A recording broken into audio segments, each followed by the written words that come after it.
Hello, everyone, and welcome to yet another chapter of Horse. My name is Sir B, and joining us today with our furthered reading of Followed Equestria, Callie Cream Puff. Hi. Ku, also known as Shinigami Eater. Oribe. Who has taken a horse oath, a Christian horse oath. Dwayne, also known as the Wascally Wabbit, and Twilight. you held that in real good. Greetings! Yes. Once again, we turn our imaginations to a world ruled by horse and horsekind, turned into an arcane wasteland through the hubris our equine foes oft show. This is, once again, Leo Tolstoy's seminal Horseterpiece, Followed Equestria. Directed by David Lynch. Directed by, once again, screenplay done by David Lynch, here today in the simulated horse server. Watch my movie. Watch my new movie. It's Dune. It's not good. It fucking sucks. But before horses, this is just like my favorite fanfiction. Friendship is optimal. Friendship has been optimized for your friendship. For your friends. It's for your friends. It's free friends. For your pants. They're wet. Silver Streak, hey, can I get a refresh on what happened? Lucky for you, Silver Streak. Don't know why people are laughing. I don't know why people are laughing. We have updated the recap video. So I'm going to play that for all of you right here, right now, today. It will go over the events of the previous 9.5 chapters. So, without further ado, I have removed all ado. Let us play the recap video.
Unutma, sen insansın. İnsan kuvvetini daima kötüleri yok etmek için kullanmalı. Ya, ya, ya, ya.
karnım da bir acıktı ki. Yemek hazır. Ablam hazırladı. Ne yemeği? Böcek kızartması, yılan haşlaması. Ay ben yemem. Olur mu hiç? Yemezsen yakışıklılığın bozulur.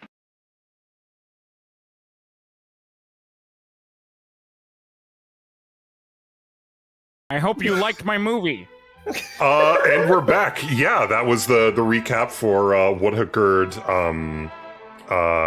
over the last actually 8.5 chapters.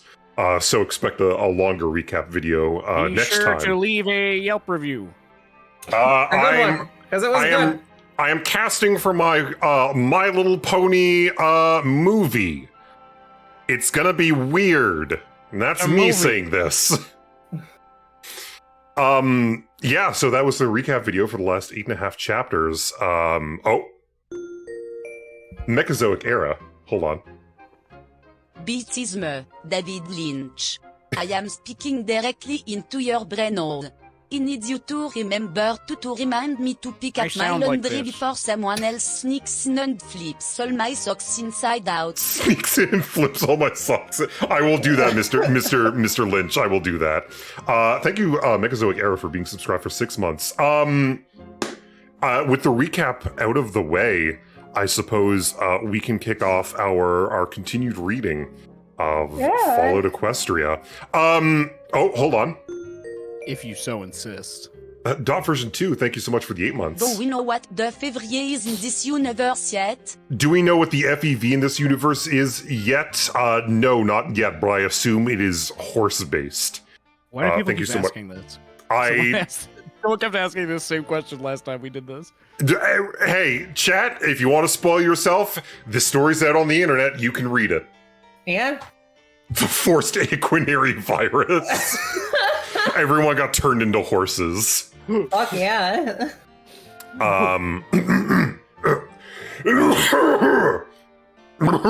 Sorry, let me get into the horse zone here. Chase will not be joining us. Chase was roped in last time through a contract loophole. Through a loophole. Literally. We didn't get him this time. We looped him in with a horse hole, and unfortunately, he got out of the hole this time. Like, box on a stick tied to some rope, but he didn't fall for it. Chase is a coward. What we're trying to say is. Whoops, almost out of time. Watcher warned as I finished up my tale. Watcher only rarely commenting. Calamity was still giving the floating bot nasty looks. I organized the questions in my head, prioritizing. Watcher, you seem to know a lot about things. Well, yeah. Just in general. You seem to know a lot about things. What were the ministries? I had seen enough references to ministries scattered in the artifacts of the past that I suspected such information would be helpful for context. I didn't realize that I had just asked what was arguably the most important question of my life. It was, at least, Celestia tier. Oh, this is a Celestia tier question. I'll just assume that means something. Watcher was silent for a while, long enough that I thought our strange pseudo-companion might have winked away again. Watcher's words came slowly, deliberately. Remember when I told you... Oh, sorry, hold on a second. Remember when I told you that you should search for your virtue, and I told you about the greatest heroes of Equestria? I nodded. You mentioned them, yes. Well, Watcher's words came slowly, as if they were painful. The massacre at Littlehorn broke Princess Celestia's heart. After that, nearly midway through the war, Princess Celestia decided she wasn't the right pony to lead Equestria anymore. So she stepped down, abdicated her position to her sister, Princess Luna. Huh? I listened in awe. I'd never heard of the goddesses spoken about in this way before. The war had been devastating, both abroad and at home. Equestria was in severe distress, suffering from troubles within as well as from the enemy armies. You can't imagine what it was like back then. The heroes I told you about? They were 6 amazing ponies with true hearts and virtuous souls, whose friendship held the power to change the world. Princess Celestia had always been like a mother to them. She saw them, one in particular, as her children. She loved them and wanted to protect them. So Princess Celestia shielded them from the worst of the war, finding quests for them that kept them, mostly, out of harm's reach. At least, away from the battlefields, sending them on diplomatic missions to the Griffins and the Buffalo. Things like that. Princess Luna met them for the first time in a much different circumstance. Princess Luna respected them and saw them as her equals, and I really think as her saviors. And so, when Princess Luna ascended to rule Equestria and fight the war, she called Equestria's most valuable heroes to serve as her personal advisors. She called for the creation of new offices of government, one under each of them, whose job would be to take over their advice, or to take their advice and find ways to implement it. And those were the ministries? Yes. I looked around at the bleak, ruined wasteland. Yep, that had once been the beautiful nation of Equestria. Doesn't look like that went so well. Silence. Silence! Then the Watcher spoke again. Have you ever heard the old saying, the portal to hell is opened with the incantations of good intentions? Oh yeah, it's something like that. Oh, I'm always opening portals to hell with my best incantations. If there was a moral to the story, I guess that would it. Callie Cream Puff, did you want to take on the next section? Yes, I would love to. Oh, I'm so glad. As night closed in, we approached a farm that seemed largely intact. No animals in the fields, but smoke curled up from the smokestack, and there was a welcoming glow in several of the windows, as well as light seeping through the cracks around the silo doors. It was just the three of us again, Watcher having vanished with a pop, replaced by tinny, patriotic music and an oblivious sprite bot. Except it's horse whinnies. Yeah, what's the Equestria national anthem? Calamity had kept a wary eye on the bot until it had wandered out of sight. A raven fluttered down, perching on the first of what looked like a row of 3 planks sticking out of the ground near the edge of the barren pasture. Thank you. Awesome. The last plank was smaller and crooked. The last fellow standing on a fence, I presume. Quickly but carefully, we trotted down the rocky hillside and through the stone-strewn fields to reach the house. We needed a place to sleep, food to eat, and, if possible, medical supplies. The house seemed like it was sent from Celestia herself, assuming the ponies inside didn't shoot us for trespassing. Hanging hope on the hospitality of strangers was unwise in the equestrian wasteland. A creaky windmill with 2/3 of its blades missing squeaked rustily as we passed. Maybe this isn't such a good idea, I began. Just because there was no awful graffiti did not mean that the place wasn't full of raiders. Velvet Remedy marched past me. Really, little Pip, you shouldn't sound so jaded. She was raising a hoof to knock when the door swung open, bathing us in warm light. Velvet blinked at the empty space in front of her, then looked down to see the filly in the doorway. She was pink. Garishly pink. It was oddly like looking at the face of in the giant billboard, only much, much, much smaller and younger.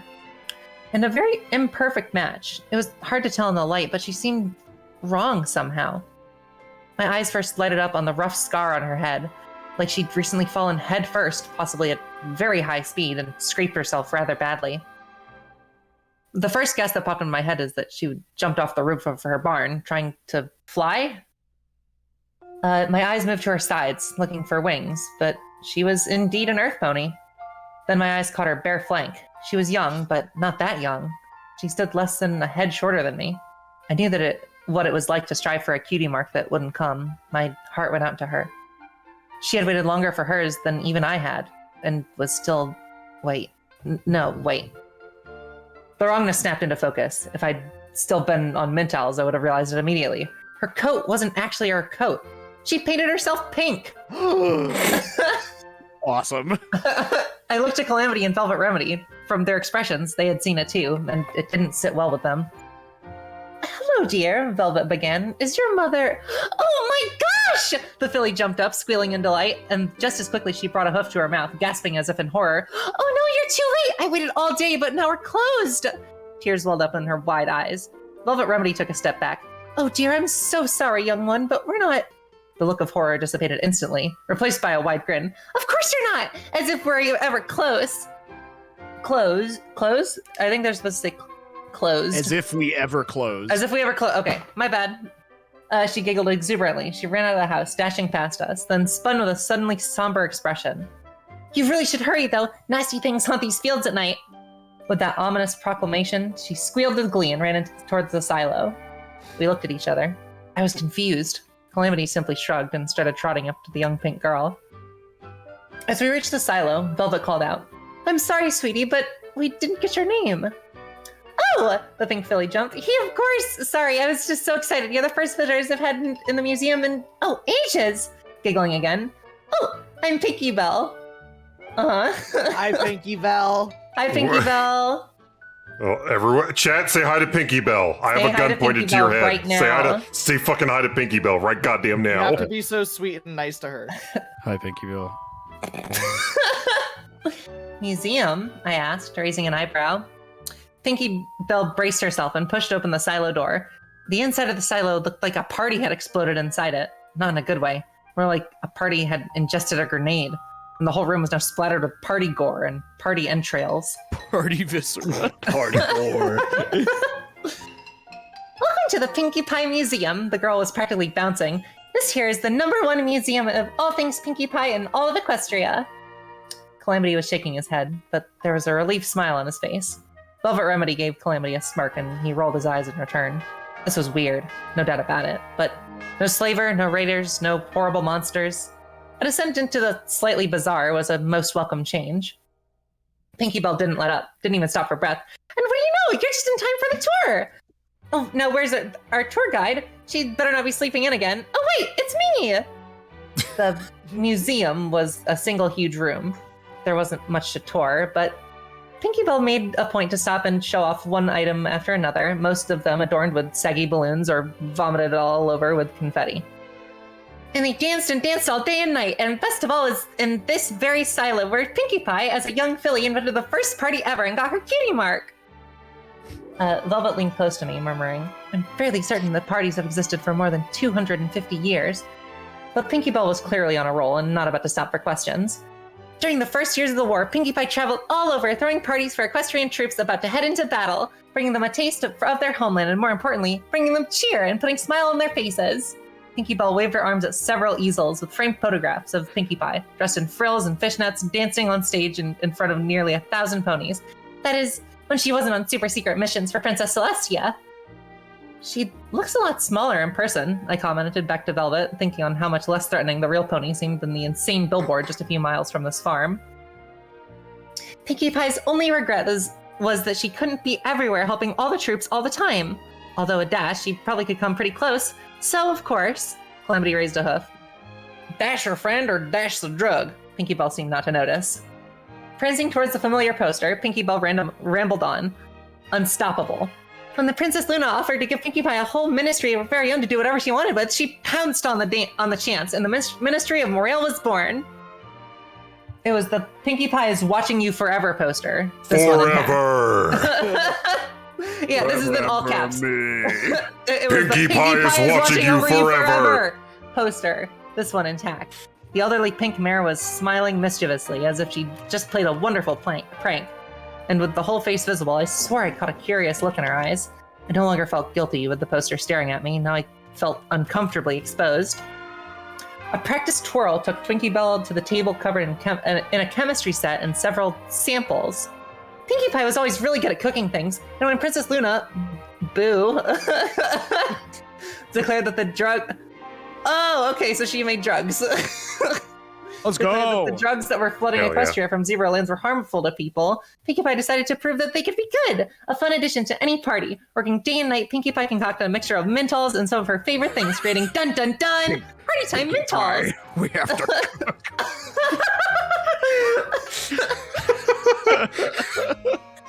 to Pinkie Bell lifted up a tin, showing them off. I wanted that tin. Pinkie Pie, we need to cook meth. Horse meth. Yo, Mr. White, I don't know about having a horse in the lab. Pinkie Bell set it down next to the chemistry set and continued on. I lost track of her monologue because my mind insisted that I needed to be absolutely sure I remembered where that tin was. Dude, you're like fucking addicted. By that time, the Ministry of Morale had transformed Pinkie Pie into an iconic figure who transcended the boundaries of one pony to become a mystical figure that easily stood alongside Princess Celestia and Princess Luna themselves. Okay, that was just wrong. Little colts and fillies knew that Pinkie Pie was always watching them. She saw everything they ever did, and if they were good little colts and fillies who were nice and friendly, who did their chores and smiled and laughed and never spread seditious lies, then on their birthdays, Pinkie would bring them a wonderful party. Pinkie Bell waved a hoof in warning. But if they were bad little colts and fillies, Pinkie Pie would bring them a rock. What the? A brick! I looked at Velvet Remedy in disbelief. Meanwhile, Pinkie Bell had stopped. Her eyes went wide, and she sucked in a huge breath and waited.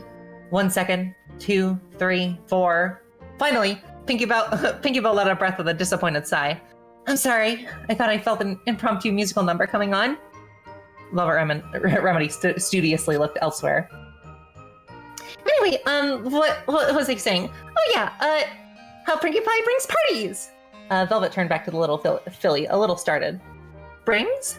Dear, you do know that Pinkie Pie is dead, don't you? Pinkie Bell didn't miss a beat. Oh, she's physically dead, but her spirit lives on inside all of us. Oh God, no! Get her out! Really? Get her out! Even in you. Oh! I watched Velvet Remedy's eyebrows raise, and then she snickered, seeming to accept that on a level I just couldn't. Well, I face-hoofed.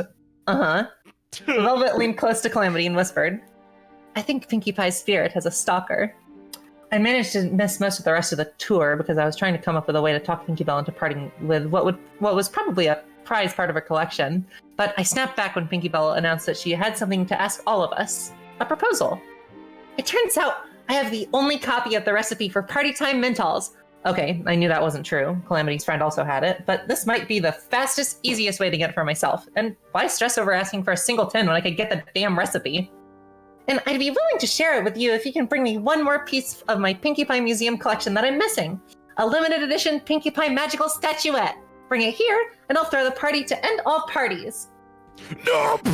I like the I like how so far Fallen Equestria has only given us like one thing, and that's horse-based addiction. Ivermectin. What if we could get horses addicted with crack? Fallen Equestria has the answer. I've placed the Pinkie Pie Forever into the chat room. Oh, hold on, let me play that. To get a good perspective on what it sounded like. Okay. Yep, that's horse. That's horses. Koo, did you want to read the next section? Yeah, I could do that. I shouldn't have made fun, Velvet Remedy was saying as she trotted nervously about the cramped upstairs bedroom that Pinkie Bell had absolutely insisted we stay in for the night. When Pinkie Bell explained that a few sets of very special magical figurines had been crafted of each of the ministry mares, my mind had completely gone to the orange pony statuette with the 3 apples on her flank. Finding another one like that, one specifically of Pinkie Pie, could be virtually impossible. Oh, On Christ, the they're other the bobbleheads. Oh my God, they are! On the other hoof, Pinkie Bell insisted that the statuettes would have survived even the apocalypse. And really, I'd found one after being outside for roughly, what, a week? I feel like I should note that outside is capitalized. Calamity sat on the bed, one ear to the wall, as he watched Velvet fret. That poor filly, she's so terribly sad. Calamity whinnied. Sad? Were you listening to the same little pink painted ball and dash that I was? Then remembering his own earlier confusion, he clarified, the drug! The drug. The drug. Velvet Remedy stopped. Oh yes, and that poor girl is not happy. Not at all. She hung her head. Not at all. She's full of pain. Something horrible must have happened to her. Horse trauma. Looking at Velvet Remedy, I was once more struck by the scarlet and gold stripes in her silvery white mane. Again, finding them oddly reminiscent of the Ministry of Peace, pink and yellow. Only then I was thinking of it as coincidence or destiny.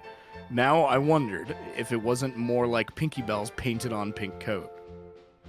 Velvet caught my stare and seemed to fathom that I was thinking eerily quickly. Fathom what I was thinking eerily quickly. It's not the same, she insisted quietly. Calamity was paying more attention to the wall. Abruptly, he jumped to his hooves. She's gone, and if you don't want something horrible to happen to us, I suggest we be leaving too. He moved to the door and pushed on the handle. Arthur, we've been turned into horses. We've gotta go! We gotta get out of here. The Pinkertons are on our ass! The Ponertons are on our ass. Celestia's gonna kill us. Maybe she's just trying to us safe. I'm reading it right. Maybe she's just trying to us safe from the nasty things that haunt the field at night. I offered, not really believing it. Velvet Remedy had pushed past me to try the door herself. Now she whinnied. Doesn't matter, we're leaving. I will not be locked in a cage. Calamity had moved to the window and was looking down on the farm below. I reared up, putting my hooves on the ledge, and peered out through the glass. For a moment, I saw nothing, just the night. Then, a crack of dimly pulsing, colored light appeared as Pinky Bell pushed open the door of the barn, just enough to slide through, then pushed it shut behind her. Calamity waited, quiet and still, until the door of the farmhouse opened, casting a rectangle of light across the ground with a Pinky Bell shape cut out of it. The moment the door she got closed, vaporized. The moment the door closed, he turned and bucked at the window. The crash was terribly loud. The escape would have been treacherous, if not impossible, without a Pegasus pony to fly us down. We started across the farm, crouching low, keeping to the deeper shadows in the darkness. We were creeping alongside the barn when impulse overtook me and I slipped inside. I later told Velvet Remedy and Calamity that I wasn't sure why I entered the barn, but the truth was, I had exactly 2 reasons. First, the recipe for Party Time Mintalls had not been in the museum, and I had not spotted it in the house. It could have easily been hidden anywhere, in a book, under a rug, but I was guessing that Pinky Bell's obsession would not allow her to put it on display, so I was hoping it was in the barn. Second, that oddly glowing, pulsing light reminded me uncomfortably of the way that passenger wagon had exploded after Calamity shot it. I had asked Calamity about it later, and he had explained that some of the really big sky wagons, like that one that had been designed to carry dozens of ponies, used a magical field generated by a spark engine so that a single pony could pull it through the air. Like spark batteries, those engines of arcane science still hold serious magical energies. Calamity didn't understand it at that level, of course. He just knew that shooting a hole through the magic box in one of those vehicles unleashes one hell of a vortex. Such a vortex was brief and very violent. The idea that Pinky Bell might have something akin to that in her barn, possibly a somehow stable or perpetual magical vortex, deeply worried me. Hick, Pegasus not understand magic. We've got horse vortexes now. Yeah. Horse Texas. It's the horse tech vortex. Go up there. Dwayne has abandoned us. So I guess, Twilight, you're being thrown into the fire here. Would you like to read the next section? Very well. You got stage fright? Just imagine the horses in their underpants. All right, hold on. Gotta roll my shoulders, really stretch for this. Yeah, okay. What am I looking at? It was small, geometrically shaped with surfaces that seemed to twist through each other. The whole thing was the size of a bushel of apples and swirled with sickly, mesmerizing colors. Oh, apples. I could feel it drawing me in. I was losing myself in it. It took physical effort to pull myself away from the thing. Casting my gaze about, I found a safe. The rest of the barn was almost completely barren. I slipped over to it and began to ply the one trait I had which seemed truly unique. The safe popped open with a whisper. Inside was my prize, the Party Time Mint All recipe. But it wasn't mine. I scavenged, I looted the homes of slavers and raiders. But this was stealing from some poor young earth pony, not yet a mare. But Party Time Mintalls! And really, all I had to do was take it long enough to copy it onto my pit buck. I'd put it But right horse back. trucks.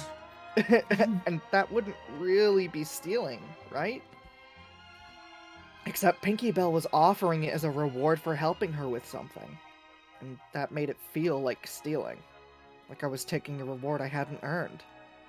I sat, staring into that safe for I don't know how long. Finally, I focused my levitation magics and picked up the one other item in the safe. A recorder with a single imprinted message. I copied it into my pit buck and started it. I didn't recognize the voice, but she sounded young. At least as young as Pinky Bell was now. Pear Tree. The raiders came back yesterday. They didn't take kindly to Daddy running them off last week with his shotgun, so this time they came in force. Mama made us hide up in the upstairs bedroom and cast a spell over us to keep us from being seen. She made us promise to be quiet and still, but Silver Bell. Merry Christmas, everybody. Merry Horse Christmas, everyone. It's Christmas time in Equestria. I'll be horse for Christmas.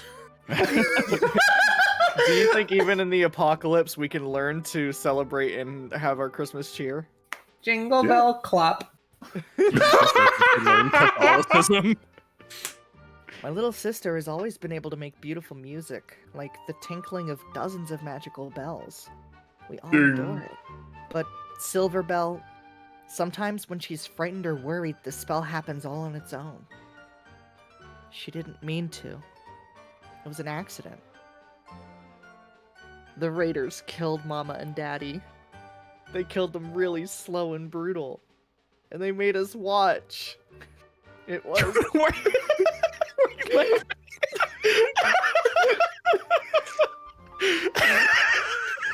No!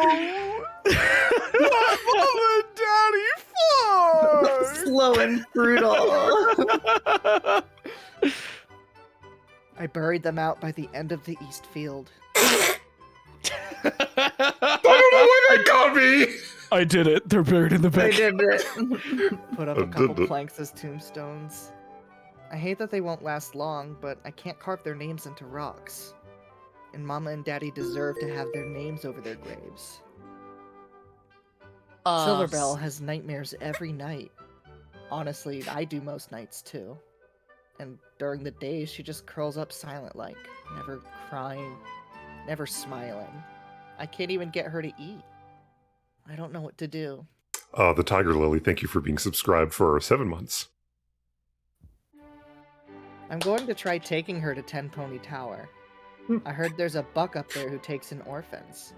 It's a long walk, and so I'm headed up to gather provisions from the neighbors. If I'm not back when you get here, please load up the wagon. I know I can't ask you to come with us. You have your own folks to take care of. But I would really appreciate if you could hang around so I could say goodbye. You're the best buck friend I could have asked for. Love, Memory. 10 Pony Tower. Uh-huh. A whole 10 ponies. How the heck did they stack all of them up on each other? Yeah. What if they fall over? That'd be dangerous. New memory. I sat there stunned. Oh, sweet goddess Celestia. You shouldn't have listened to that! I turned with a start to see Pinky Bell. No, Silver Bell, staring right into my face. It's not yours! This close, I got a much better look at that scar. Horrible realization hit me like ice water. Silver Bell was a unicorn. She'd cut off her own horn. I recoiled, backing into the open safe. You want it so much? Keep it! Pinky/Silver Bell reached up to swing the safe closed on me. Stop dead naming them. Fuck, man. God. Oh, Christ. Oh, God. From behind her, Velvet Remedy's voice broke the air. You're not like Pinkie Pie. I'm just gonna... Pinky Bell froze. Then slowly turned away from me. Still, she blocked the front of the safe and I somehow couldn't bring myself to barge through her to get out. You're nothing like Pinkie Pie, Velvet Remedy spoke slowly, calmly. Her voice wasn't accusing now. It was mostly sad. You are, if anything, the opposite of Pinkie Pie. I watched the filly in front of me shake. Emotions seemed to rush through her as if they didn't want to stay, or were eager to get out of the way so the next emotion could take hold. Yep. You don't bring happiness. When I look at you, all I feel is sad. Oh my god! You're the opposite of you're Isn't this you're fucking the filly like 8 or something? You fucking suck. you're the You opposite suck. of you're the opposite of Pinkie Pie. You're yellow green cake. Velvet continued, her voice giving gentleness to her words. If Pinkie Pie were to meet you, she wouldn't throw a party. Yes, she would! Velvet paused only a moment. Maybe she would, but she wouldn't throw a party because she wanted to have fun with you. She would throw a party because she wanted to help you. Because you would make her very sad. Because you're depressing. Oh my god! I can tell that this horse is really taking into heart the principles of the ministry of kindness. Yeah. Dramas of this child. Well, what do you know? I know that laughter, real laughter, isn't forced. It isn't something you paint on to hide how you're truly feeling. Velvet Remedy walked slowly towards the filly, who was trapped between flying into a rage and breaking down in tears. I know that you are very badly hurt inside, and it's not the sort of hurt that can be fixed with a party, or healed by my horn. By the time Velvet Remedy had reached the filly, Pinkie Bell was shaking badly. It keeps saying Pinky/Silverbell in the text. It's so weird. It's just so fucking awkward. Just pick one. What happened to your parents wasn't your fault. What happened to your sister wasn't your fault. To her sister? Suddenly, I remembered the 3 planks in the field. The last one crooked, like it was planted by someone smaller and younger who didn't manage so well. I thought of an older sister named Memory trotting out alone towards the nearest neighbors. Another farm probably a dozen miles away through territory being savaged by raiders. My heart broke. Yes, it was! And with that, Silverbell collapsed into wretched God. sobs. Velvet Remedy was there to wrap her head and a leg around the filly, giving her a mane to cry into. Footnote, level up! New perk, Math Rat! You were able to optimize your Wow. Pitbuck's targeting spell logic. SATS is now 20% cooler.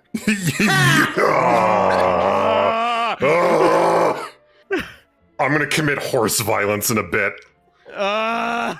We're oh boy. Okay, well. Chapter Chapter- 10. Okay, I'm gonna I have apparently this book has flaws in it, and I've just found one. Chapter 10 says course correction. It should say horse correction. Yeah. Why should it say that? I'm just throwing it out there. Why? I don't know. Maybe it's the horses. Clicks I don't get like, fave, and follow. please, Oh my yes. please follow my TikTok, my horse-based TikTok. Chapter 10, course correction. In quotes, yeah, it's a good thing they aren't paying me to agree with them. Holy flame my ass. Don't know what that has to do with anything, but alright. That's like the like heading for the chapter. Well, we're heading into horse-based Oh, my. nonsense right here. Yeah. Fireworks. Pinkie Bell, no. Silverbell. I should really think of her as Silverbell. Called it fireworks. She had been saving it until her Pinkie Pie Museum collection was complete. Of course, if you were going to throw a party to end all parties, you would need fireworks. Is this what I think it is? Railwright moaned, staring at the strange object full of pulsing, twisting colors from the open barn door, not willing to take a step inside. Outside beyond him, I could see Ditsy-Doo helping the little filly into her delivery wagon.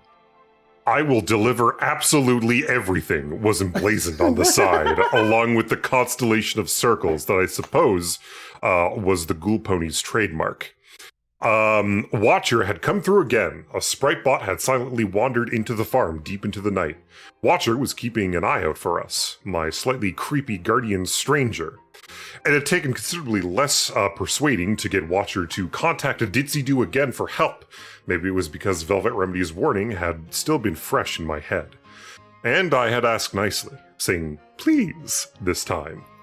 More likely, it was because Watcher had totally freaked out the moment I had led the sprite bot into the barn. Watcher's panicked reactions at the object in the barn had been unexpected and frightening, rather unlike Velvet Remedy's more refined freakout when she met Ditsy-Do. Once I had assured her that the ghoul pony was a friend and not a ravenous zombie pony, like the herd which had chased us down yesterday.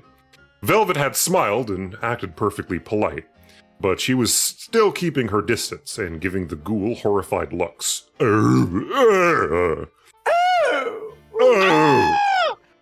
I think the medical pony inside of her was having an allergic reaction to the very existence of pony ghouls. I had expected Ditsy-Do's personal arrival. Wow, that was a bad reading. Sorry, let me try. Mr. Lynch, let me try that again. Go ahead. I wasn't really paying attention. I was playing Harvest Moon Friends of Mineral Town on my Game Boy Advanced SP. I'm all out of time. I gotta play Animal Crossing on my Nintendo 3DS. I had expected Ditsy-Do's personal arrival. Silverbell needed help, and we couldn't provide it ourselves. There was a possible place in Manhattan that could help the poor filly if it still existed. But my oh-so-uneventful trek big yawn, across the equestrian wasteland had already... Chat, everyone yawn. You are now yawning. Equestrian wasteland... Been doing it the entire time. Had already proven it was far too dangerous to drag some pony like Silverbell along. She needed love and comfort, safety, and prolonged therapy. I need horse therapy for my horse. Wandering the wasteland wouldn't provide that, and another hostile encounter might scar her even worse. I worried that her pain and wounds were too deep to heal already, and I couldn't risk that. My pain and wounds. My pain and wounds. I'm so wounded and pained. They're too deep. I couldn't risk that, and with the lack of alternatives, New Appaloosa was the only real option I saw. And with what I knew of Ditsy-Do, it would be hard to find some pony better to help her. Outside of a professional psychiatrist pony. Awesome. And I knew Ditsy-Do would really care about her. I had not expected Railride to arrive on the wagon, and although he had seemed pleasant before, something about this visit felt foreboding. I turned away from him and back towards the strange object, careful to look slightly above it and to the side of it, rather than right into the swirling surface. Yep.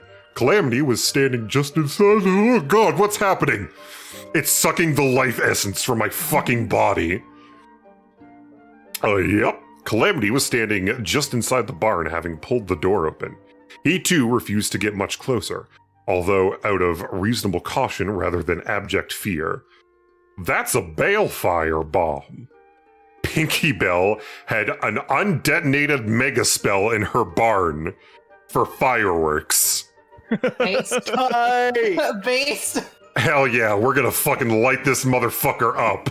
Damn shit. Oh yeah, chat, for those of you who aren't aware, in this horse world, nukes are mega spells.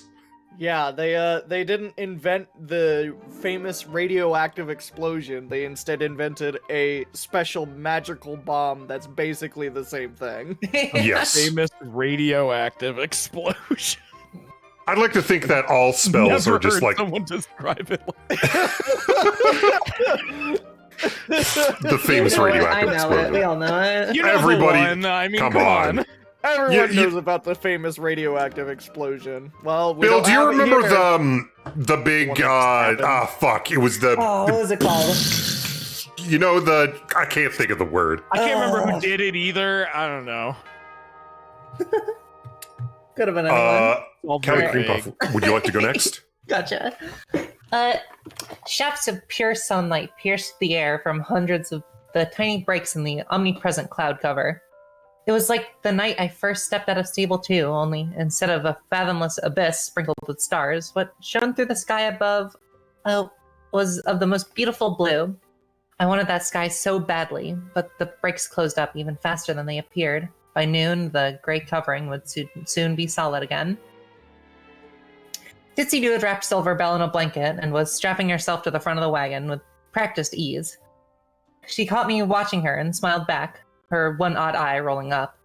I tried not to shudder at that and gave her my best smile back, then cast a mildly reproachful gaze towards the stack of barrels that Velvet Remedy was trying to remain in the vicinity of without actually hiding. What in tarnation do you plan to do with that thing? Calamity was asking the railwright as they clopped away from the barn. I'd suggest collapsing the barn on it. Might set it off. Hell, for all we know, moving it might set the gol darn thing off. Railwright neighed. I have no idea. He held up the hoof to block Calamity. Y'all mind if I have a word with Will Pip? Alone like? Calamity shrugged and trotted over to Ditsy Doo. Railwright approached me. My sense of unease increased. You know, if you keep sending us folks, we're gonna have to build a bigger town, he began casually, but I detected a stern tone underneath. Well, I'm hoping to be freeing a lot more ponies from slavers, I admitted, thinking once again of Philadelphia, but I'm only sending them to you because you're the kindest, most decent folk I've met so far. In all honesty, I was beginning to feel a little uncomfortable sending ponies to live in a town that had a history of trading with slavers. I only hoped the influx of mistreated slaver captives might swing their view. Don't get me wrong, we admire what you're trying to do. You're out there saving lives, and there ain't no pony complaining about that. We'll give them a good home and see that the little filly and others from the old Appaloosa are cared for right. Yeah! Here it comes, I thought. But y'all are reckless and dangerous. You got 6 of our best trained ponies slaughtered, some of them being friends of mine for longer than I can remember. You destroyed one of our only functioning trains, and y'all pretty much set fire to any peaceful relations with New Appaloosa and had managed with the slavers. I'll have to be putting extra guard ponies on all the walls now, and we'll be needing to send more guards with the caravans. Honestly, I'm worried if we got enough ammo in the town if and they should decide to take things out on us for what your ponies did. I fell back onto my haunches, ears flat. My heart was sinking. So I'm sorry to tell you this, truly am, but y'all aren't exactly welcome back in New Appaloosa anymore. What the fuck? No. Banned. You're all banned. You are all. None of you are free of horse. But I love it in New Appaloosa. He tried to soften the blow. At least, not for a good long while. I felt a little numb. Railwright glanced over his flank to where Ditsy Doo and Calamity were stomping hooves, bartering over the scavenged goods that had begun to weigh down their saddlebags. Railwright rolled his gaze back to me. Ditsy Doo's been damned insistent about trading with you, but I have to convince her to conduct business with y'all at the gates. Koo, would you like to read the next section? Yeah, I can do that. Right. The cloud ceiling had fully mended itself, casting the equestrian wasteland once again into a dreary gray. Velvet Remedy and Calamity trotted ahead of me, deep in discussion over song lyrics. Velvet had somehow manages to persuade Calamity to try a duet with her. It says that. My heart felt like lead, but I was surprised that Railwright's news didn't hurt a lot more. I did not feel like a rug had been pulled out from under me. In my mind, I had forged no real ties to New Appaloosa, save perhaps a fond respect for the author of the Wasteland Survival Guide. I had never considered making it my home, particularly not after learning why Calamity had refused to make it his. So I was no more adrift now than I had been last night. I checked my pip book. Its auto map has several new locations flagged now, including the one towards which we were traveling, Manhattan. Calamity had bartered quite well, getting us medical supplies, food, canteens, and even ammo for little Macintosh. He had also bartered to let us look over some maps from Ditsy Doo, recording the information in my pip book. It was from those maps that I had obtained markers for Manhattan, which was less than a week's trot, and Philadelphia, which was not. The smelly markers, too. The ones that smell like fruit. Yeah. The Bell farmhouse had possessed a small water purifier, allowing us to fill our canteens for the long walk ahead. Silverbell was leaving behind her Pinkie Pie museum. I had asked her permission very quietly to look at her party time Mintall's recipe. It was now stored in my pip book. For some reason, I hadn't felt like mentioning that to the others yet. Oh gosh, I wonder. Fatigue was beginning to take its toll on all of us. We hadn't slept, staying with Silverbell until Ditzy Doo arrived. Even when the filly cried herself into a nightmare-filled sleep, we had stood vigil. In the distance, I could see a very narrow white tower rising up into the sky, so high it pierced the clouds. Part of me was strongly tempted to divert towards it, just to have a look, but it was miles away and would add many hours to our trip. Instead, I'd try to sate my curiosity with the small series of buildings up ahead. I trotted faster to catch up to Calamity and Velvet. Velvet Remedy had paused in her songwriting, bothered by a question. Calamity, if the Pegasus ponies live in the clouds, what do they eat? Calamity answered nonchalantly. Men. Oh, they grow their own food up there. He looked at her. Haven't you ever heard of cloud seeding? Velvet Remedy stared at her. To Calamity's credit, he held the deadpan expression for quite a few seconds before breaking into a grin. Velvet chuckled. Very funny, fine, have your secrets, but one day I'll expect a real answer. Fine then, have your secrets. Keep your Fine, secrets. Keep your secrets. Oh, Calamity, you big ol' freaking trickster. You goof. I tried to float my binoculars out and take a closer look at the buildings, but I was barely able to get past opening my saddlebags before my levitation was exhausted. By Luna's grace, I needed sleep. Calamity launched into the... By Luna's grace! Calamity launched into the air, zooming forward to do an aerial sweep above the structures. He came back looking grim. Raiders. Now, before we continue, chat's been talking about the length of this fan fiction. I want you all to know that this is 3 times longer than the autobiography of Nelson Mandela, and it is no longer it is no longer one of the largest works of fan fiction ever. That title has been taken over by fan fiction about fucking anime boats. Twilight, would you like to continue to the next section? Huh. Okay. Blam! Another raider pony went down, most of her head splattering on the wall behind her, mixing with the graffiti. I dipped back behind the apple cart. The apples had long rotted away and the raiders had taken to decorating it with pony skulls. Little Macintosh had 2 more shots left. I had more bullets, but I wasn't quite sure how to reload it without relying on my magic. It was strange enough firing the gun in my teeth. Velvet Remedy crouched beside me, tending to a gash in Calamity's side. To her credit, she'd actually tried to talk to the raiders. They returned her hello with some extremely perverted suggestions, at least one of which involved necrophilia. Ugh. Awesome. No, God. Awesome. That's when Calamity started picking off the ponies who had taken sniping positions on the roofs. Why did I say roofs? Up on the roofs there? Oh, it's on the roofs there. Oh, I'm just gonna hit up on the roofs there and take a few pot shots at the horses in There's the a field. sniper on the roof there. Yeah. Hook me to the cart, Calamity insisted. Sorry. Excuse me? Velvet looked at him questioningly. Calamity hoof-tapped the apple cart. Instead of hiding behind it, let's use it. Hook me up and climb in. I looked between the cart and Calamity. Wait, you mean you're going to pull us through the air as we shoot these guys? You can do that? Yeah. I blanked. It would certainly make for a novel combat. I nodded to Velvet, and she began strapping Calamity in. Moments later, we were in the air. It was exhilarating. The wind blowing through my coat, the ground no longer holding me. It was like falling, only fun! A little bit terrifying, but fun!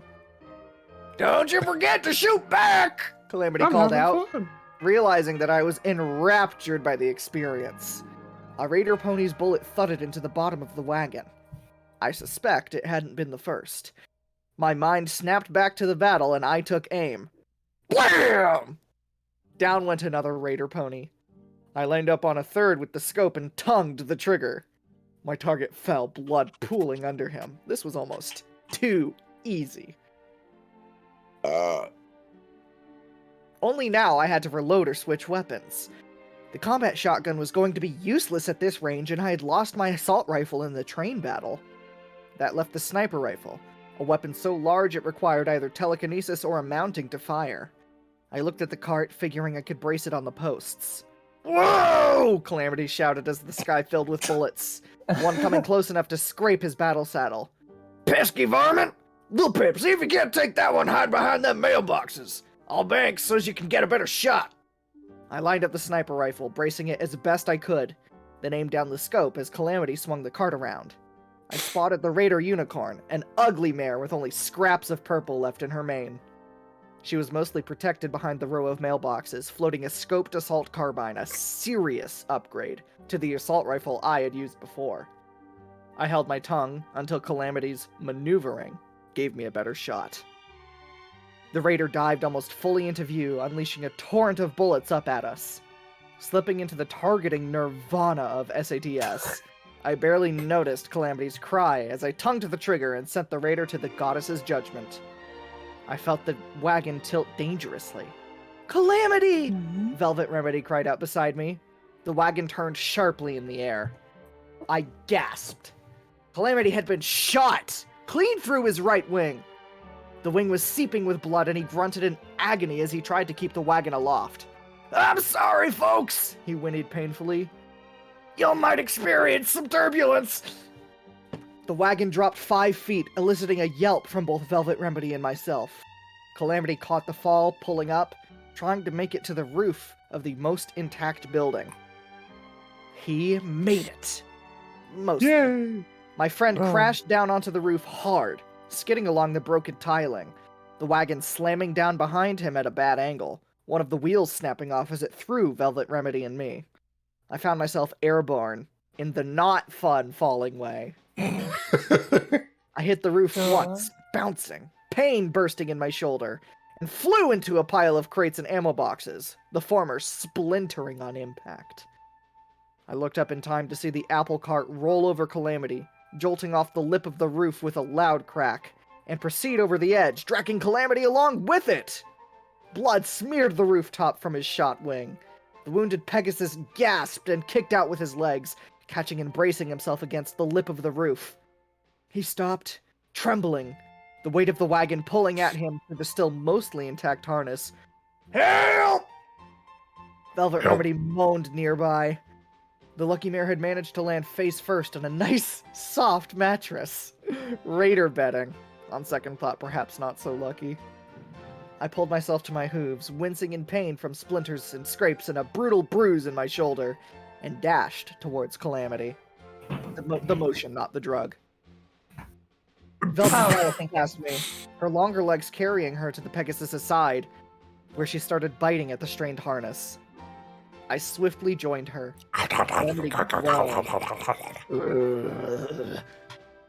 After only a few very long seconds, harness cut, the cart fell down the side of the building and smashed on the fragments of sidewalk below. Okay, I'll read next. 1 second. Velvet Remedy knelt on the mattress, which she had tried flipping over to a less grossly stained side, only to be deterred by the colonies of bugs living beneath. Okay, my last apartment. And contemplated and contemplated the memory orb. Oh my fucking god! We're contemplating the orbs! We did it, everybody! Fucking horse be pondering the fucking orb, dude. Fucking awesome. Oh my fucking god. Oh, finally. We fucking made it. We fucking did it. Alright, I guess we can stop here. We got through the orb pondering part, and I think GG everyone. we had found in the wreckage of Ditsy Doo's deliveries. She hadn't actually played it yet. Velvet had taken care in cleaning and mending Calamity's wounded wing as best she could, then wrapping it in healing bandages, assuring the Pegasus that he would be ready to fly again by next morning. Presuming, of course, that he followed her advice and stayed earthbound until he could get some rest. Likewise, she had treated the rest of our injuries with healing potions and poultices. Once again, our medical supplies had been reduced below what I would have wanted. I was counting on scavenging more from the buildings. Surely the raiders had been hoarding some. There was a hatch down into the building. Moments after we had cut the apple cart loose, a single raider pony had burst up out of it, armed with a metal rake, whose tines had been sharpened into deadly claws. He was felled by a twin shot from Calamity's battle saddle.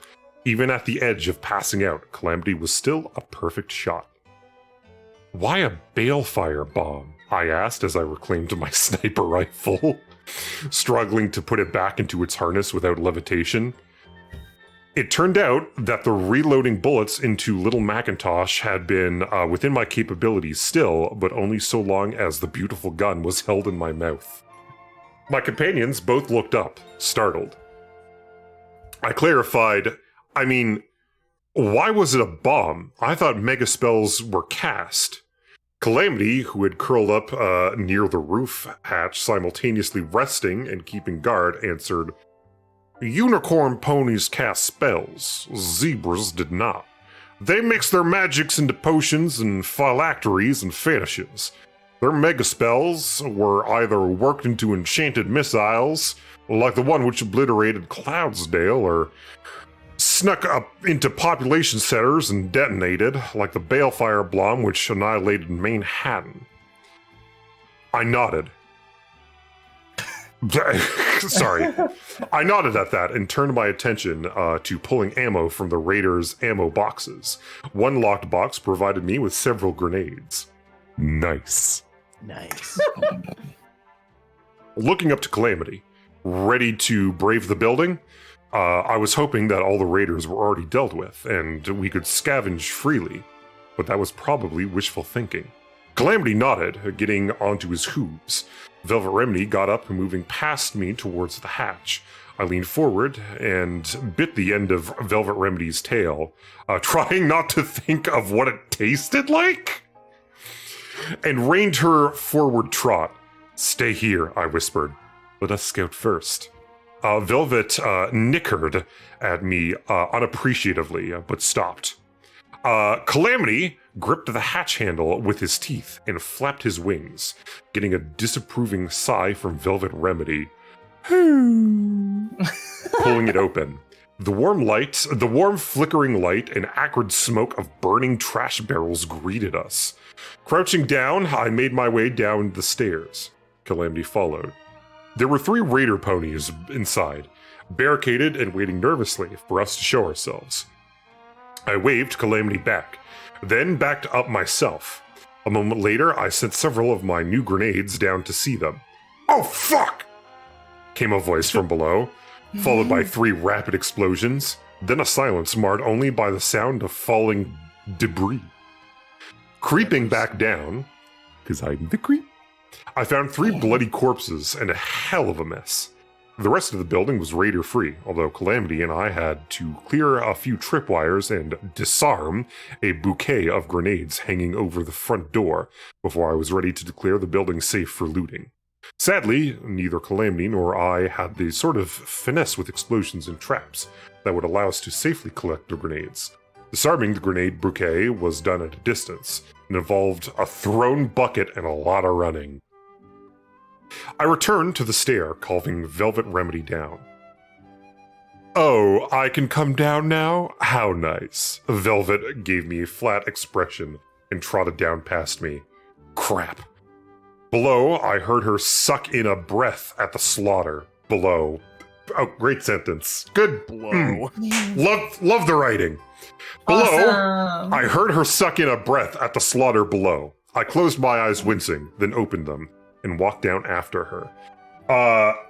Ku, would you like to take the next section? Yeah, sure. Yeah? The building set included a postal office, a grocery, and Equestrian Army recruitment center. The last of those had taken a Enlist. direct hit. Nice. The last of those had taken a direct hit, leaving only 2 freestanding walls. one of which still boasted a large recruitment poster. "You too can be a Steel Ranger," it proclaimed, with an image of a rearing pony. or at least a rearing pony-shaped suit of fully enclosed armor, complete with a shining lamp on its forehead, towering over the rock-strewn landscape littered with dead, bloody zebras. Charming. The rest of the building had collapsed into a crater at the bottom. We had crash landed onto the roof of the post office. It turns out to be the most scavenge-worthy, as the raiders had stored everything from cartons of cigarettes to most of the various odds and ends I would need to build a poisoned needle gun. The needler. The needler, dude. No medical supplies, however. That hurt. The grocery had long since been looted of any foodstuffs, and the raiders had turned the interior into their camp. The disemboweled bodies of their victims hung from the ceilings between 50 filthy mattresses and pots full of disgusting food. Pornographic and blasphemous graffiti covered everything. Blasphemous. Velvet had insisted on coming into the grocery despite our warnings, but swiftly fled, vomiting into one of those mailboxes across the street. Trotting to the corpse of the unicorn, I picked up the assault carbine with my teeth and struggled to put it into my saddlebags before giving up and carrying it around my neck by the strap along with my canteens. Calamity had stripped the other raider ponies of weapons and goods, leaving their barding behind, and now he was tearing apart the firearms and rebuilding better ones using the best parts. I trotted over to watch him. I had done the same thing before, but he was much better at it. Velvet Remedy, looking a little worse for wear, called out to me as she trotted up. "There's a safe in the crater that still looks intact, dear. Do you want to have a go at it?" I let her lead the way. Mercifully, bobby pin and screwdriver was still within my abilities. As I tried to pick the lock, I asked Velvet, "We need a place to rest. What do you think of sleeping here?" "In a raider town?" she asked incredulously. "Have you seen their decor? Beyond being unbelievably disgusting, it's exceptionally unhealthy. I half suspect that the reason they were such easy targets for you two was that they were all impaired from disease. No offense." Was she not already, like, both working and sleeping in a raider town? Yeah, No offense. No offense. No, there was a difference. It was a slaver town. Oh, okay. I nickered and focused on the safe. Besides, there could be more out raiding. Do you really want to sleep here? Do you really want to be asleep here when they come back? She had a good point. As tired as I was, this was a horrible place to bed down. The safe opened with a click. Looking inside, I found another stealth book and a copy of Zebra Infiltration Tactics. Know your enemy, as well as several badly aged documents and a number of... What? I'd like to imagine that zebra infiltration, documents would have, you know, the two-person horse costumes? It's that on the cover. As well as several badly aged documents and a number of slightly glowing magical enemy grenades. A recorded message was tucked into the back. I downloaded it to my pip-book and listened. "I'm sending you one of the devices recovered from Shattered Hoof Ridge. Intelligence suggested that the zebras had developed invisibility spell fetishes." Huh? But I think they're using the word fetish and not the way that we're probably thinking. Yeah. This looks like something designed by the Ministry of Magic. It's even pip-book compatible. I hate to say it, but it looks like we've got traitors in our midst. If some pony in MAS is leaking arcane technology to the zebras, the princess will need to take action. No voice I recognized, but this was the third ministry I now knew by name. Third of 6. 6 heroic best friends. 6 ministries. The Ministry of Morale and the Ministry of Peace were the only ones I knew anything about. Or were they? No, there was one other, although I hadn't learned its name. The orange bucking pony statuette was clearly one of the limited edition magical artifacts that Silverbell. Oh my fucking god! Jesus Christ, it's not that hard. You just met them. those Silverville had told us about. The cutie mark of 3 apples was identical to the design on the handle of Little Macintosh. The fact that I could mentally draw a line from one of Watcher's heroines to a weapon factory guarded by pony-shaped robots with living brains in them made me cringe a little inside. I got the feeling I wasn't gonna like a lot of what I was bound to learn about these ministries. At least the Ministry of Peace seemed benign.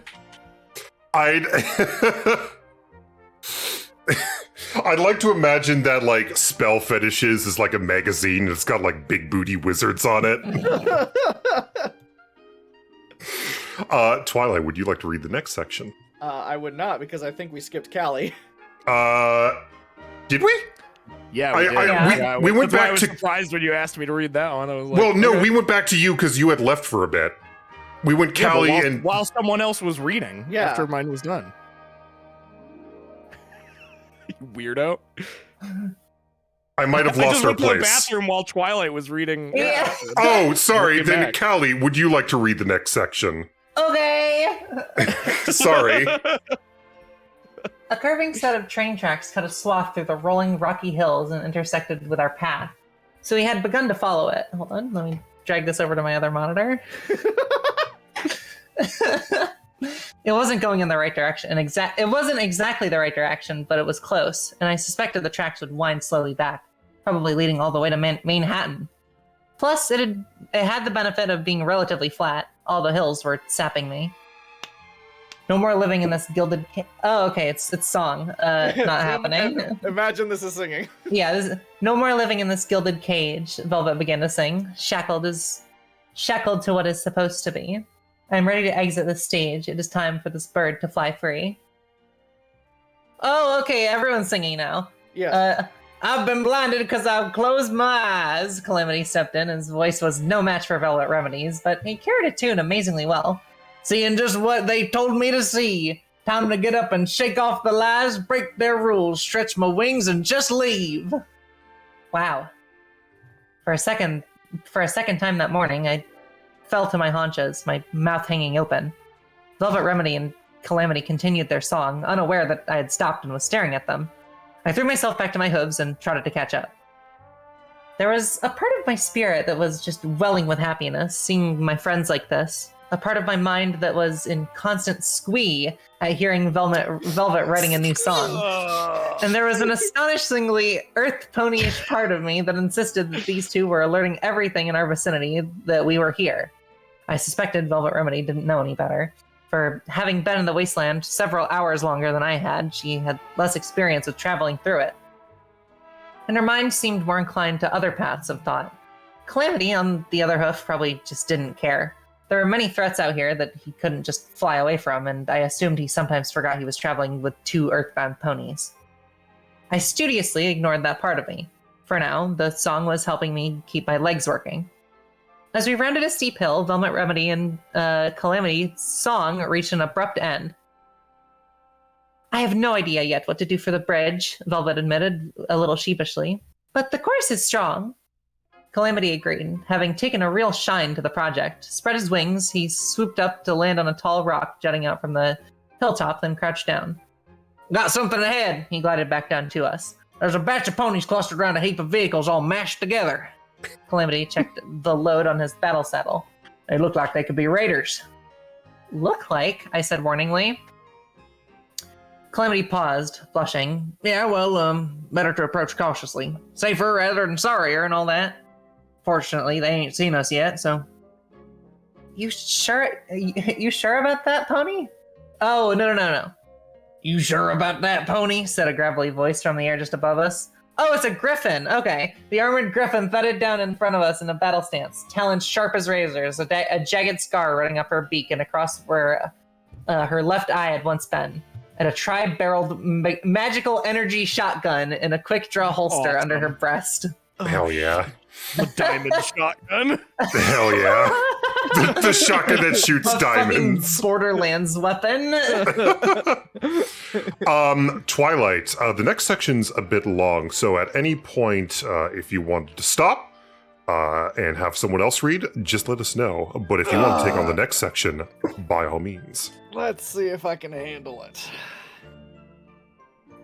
The battle-scarred griffin was named God, G-A-W-D. God! Yes. God! I must admit, I found her impressive. God marched us up the tracks towards what my pitbuck labeled Junction R-7. Calamity's heap of vehicles turned out to be an old, rusted train and a stack of wagons forming a barricade over the tracks. The train cars were strange. I had never seen cattle cars before. The wheels on the engine were missing. From the cactus vines growing over much of it, Junction 7 hadn't seen moving traffic for at least a decade. Ponies had converted the trapped train into a guard outpost. Rusty sheet metal formed sheltered huts jutting out from the wagon stack. From the stench of manure, the old switch house on the opposite side was their outhouse. Velvet Remedy lifted a hoof to her nose, eyes watering. Calamity noticed me eyeing the cattle cars. I've heard stories of slavers using those to transport slaves long distances over the rails, he muttered, adding after a moment's thought, never seen it with my own eyes, though. Taking in the size of the cattle cars, then the number of them on this train, it struck me. That's a lot of slaves. Wow. On the other hoof, these ponies were certainly not using them for the buying and selling of ponies. They were dressed in the same sort of makeshift armor that I had taken from the raiders, but a closer look revealed that several of them carried magical energy weapons of one sort or another. And as we neared, most of those weapons were swiftly pointed at us. My ears flattened as I remembered one of the train ponies vaporized, leaving only glowing pink ash behind. It occurred to me only now that I had seen the same effect my first day outside. The Watcher-controlled Spritebot had used a similar weapon on the Bloat Sprite. So maybe the Spritebots weren't entirely Earth Pony engineering after all. Despite our situation, my thoughts jumped track. What did Watcher say about Bloat Sprites? When you mix Parasprites and Taint, which is magical radiation, right? Or is it something different? What? Are we in the fucking pit? Are we in the pit? Are we in the Fallout 3 the pit? No, we're in the taint. The Fallout 3, the taint. The taint. Yeah. Hell yeah. Hey! God called out. Let him pass! Me and these little ponies are going to have a talk! Hooves raised in greeting, several ponies echoing, responding, "Hoys!" before returning to what they had been doing before. One brown mare with a missing leg was using her peg to jam spark batteries into the array for mounted multi-barrel magical energy cannon. Damn, that was a mouthful. I'm like impressed you read that so smoothly.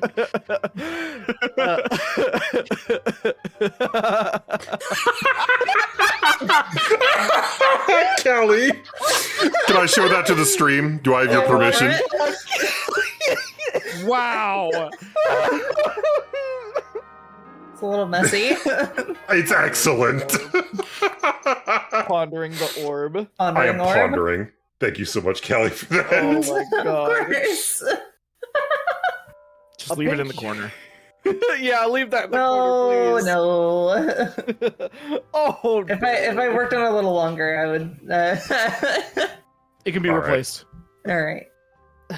A pink unicorn pony had several barrels stripped out of the cannon and was cleaning them with his horn. He moved slowly, like his motor skills were impaired, but his telekinetic horn work was fluid and precise.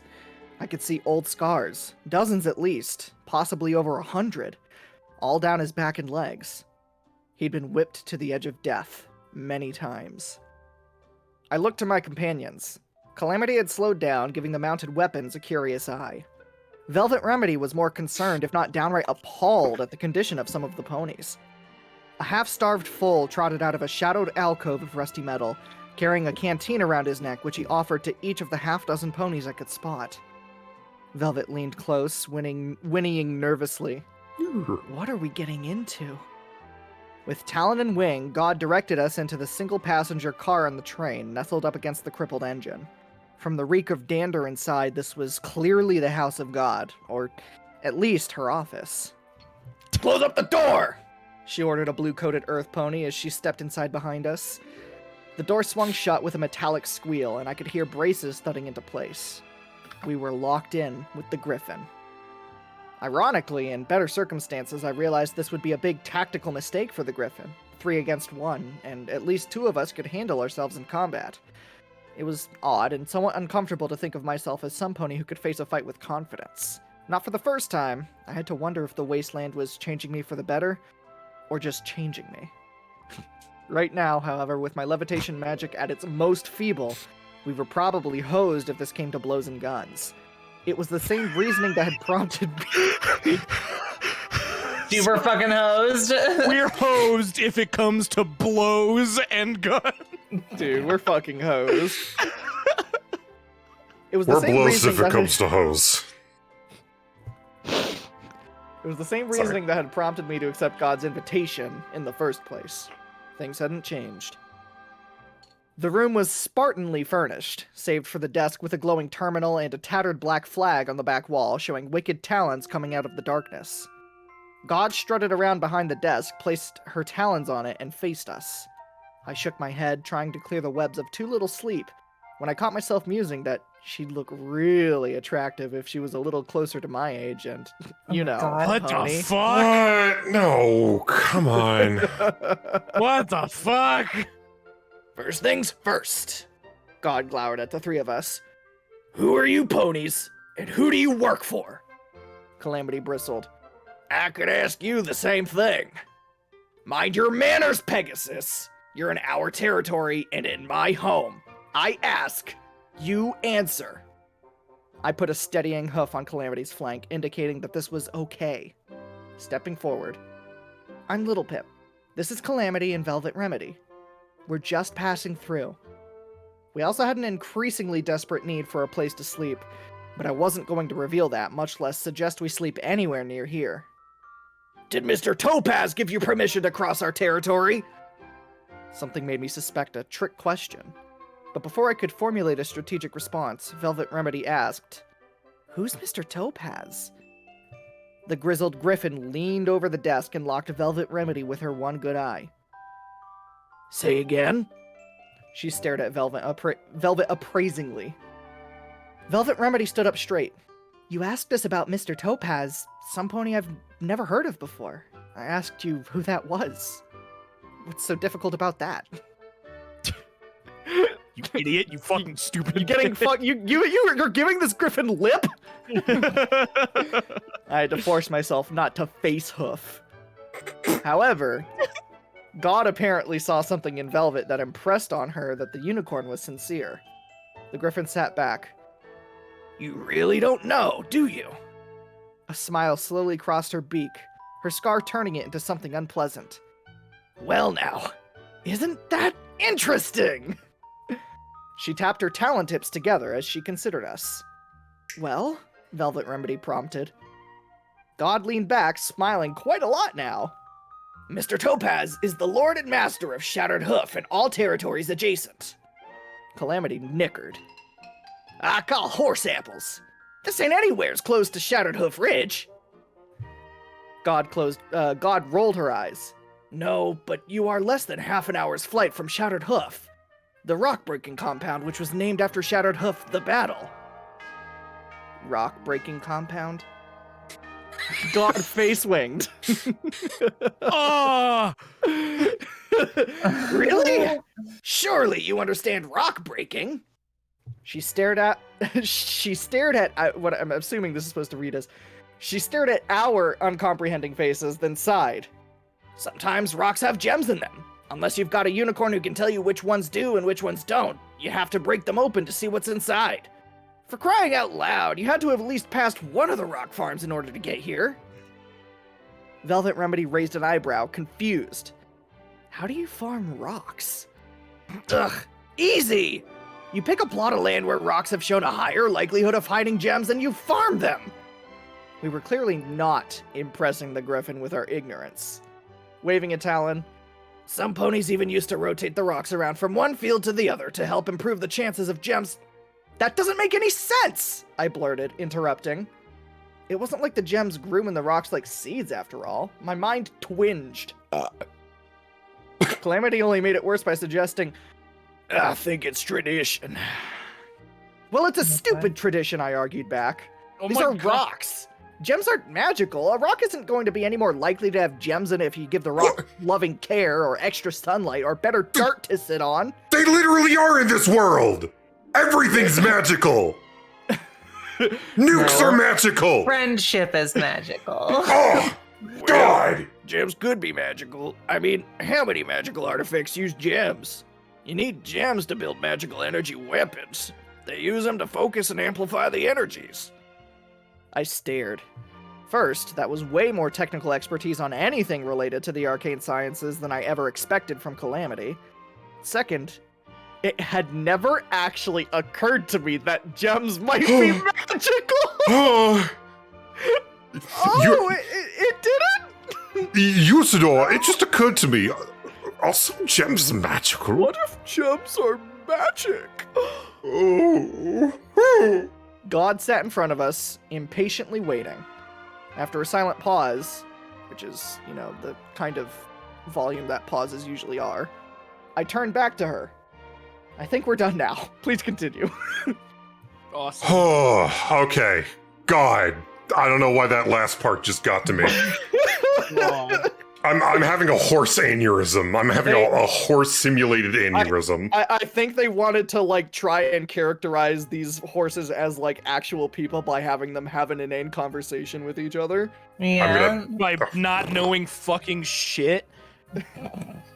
Chat. We're currently about an hour and a half in. Why don't we take, let's say, a 10-minute break? I'm gonna need that. And 10 then minutes is 5 minutes in Equestria. Shut up. A 20-er. An equestrian 20-er. I'm going to go to the nearest horse field and shake every horse until they die.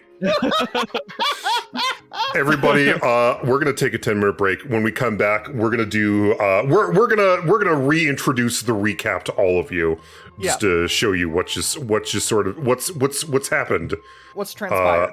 what has transpired thus far, and then we'll continue our read through of Fallout Equestria. I'm gonna lay down. Be right back.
Everyone, we are back. Koo's got a big case of the brain hurt, which is fucking understandable because this is a nightmare. So we've replaced him with wait, the dragon. What's this dragon's name? I don't know. Chat. Name the dragon. Tell you what, chat. I want you to name. Hold on, I can find it. Well, all right. Their name is Magic. Lazy writing from the Beanie Baby Company. Her name is Magic the Dragon. Chat, how about this? Give me names. When we get back from the recap video, I'm gonna choose a name, and if it's good enough, I'm gonna give you a Steam code for a hidden object game. Sound good? All right, we're gonna. Whoa. Here's the recap. Here's the recap video. It explains everything that's happened thus far.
Unutma, sen insansın. İnsan kuvvetini daima kötüleri yok etmek için kullanmalı. Ya, ya, ya, ya.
Oy, karnım da bir acıktı ki. Yemek hazır. Ablam hazırladı. Ne yemeği?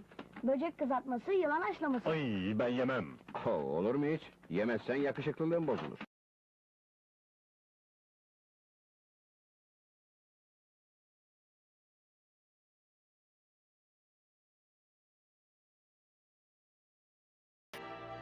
And we're back. Ladies and gentlemen, the dragon's name, and the winner of the Hidden Object Game Dragon Name Contest, we have decided that the name is Humbo. Morbidae, if you could reach out to me on Discord, I will provide you with the Steam code for, what game was it? Hold on, let me look it up. For Endless Fables, The Minotaur's Curse. Cool. For Humbo the Dragon. But in the meantime, so Ku has brain hurt disease from reading too much pony fan fiction. So unfortunately, turned him into a dragon, or we're not telling chat that we turned him into a dragon, that we got the spell wrong. Sorry. Can I turn into a dragon next time? Okay, well, I again don't know how the spell worked, don't know how it failed. I don't know how to reverse this. I don't know how to repeat it. Okay, all right. Well, this is just the practice stream, so whenever we do it live, we'll just not bring it up. Oh, what happened to Dwayne? Oh, Dwayne just like disappeared. He turned to dust and flew away. Yeah, he disintegrated. He does that sometimes. It'll be okay. So, without more ado, we're getting all the ado out of the way. Let us return to chapter 10 of Followed Equestria. God had a job for us. Promised bottle caps and safe passage in return. Naturally, we had some questions, starting with, why us? Because you ponies aren't from around here. You've got no loyalties to any of the people hereabouts. And that makes you free to operate where I can. Do things a member of Mr. Topaz's employ couldn't get away with. She gave us a narrow look. You getting me? I nodded slowly. You want us to do something that you can't do without being disloyal to Mr. Topaz. But isn't it still disloyal to hire somebody else to do your dirty work? Velvet Remedy questioned. God glowered. Now look here. I have only two loyalties.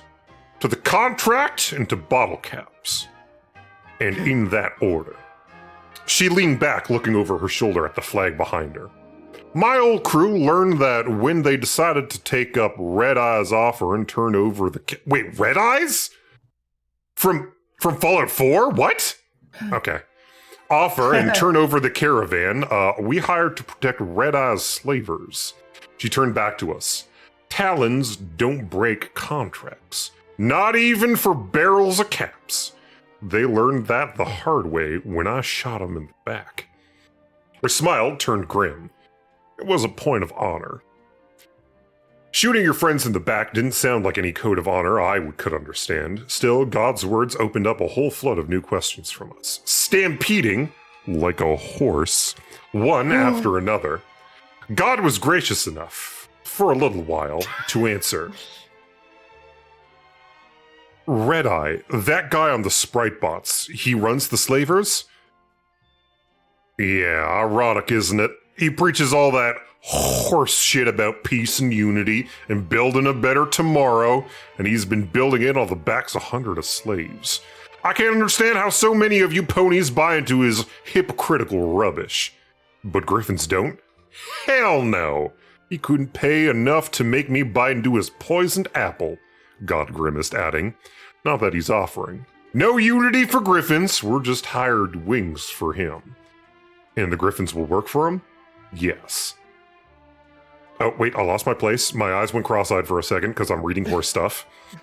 God seemed to take that either offensive or stupid, or possibly offensively stupid. The Talons will work for whoever pays. Slavers, raiders, good little town folk, caravans, whoever's got the caps. We don't play politics, and we don't take sides. Unless, of course, it's in the contract. That's been the Griffin way for over 200 years. Red Eye, he gets that. And unlike some folk, he has no reservations about strengthening his forces with our kind. Talons? The talons, God boasted, looking back at the flag, have been the best mercs in the Equestrian wasteland since before Equestria was a wasteland. She thumped her armor proudly. Can't hire yourself any better. But God finally reached the end of our conversational composure. Enough. I'm not your fucking teacher. I'm the one who's hiring you to perform a service.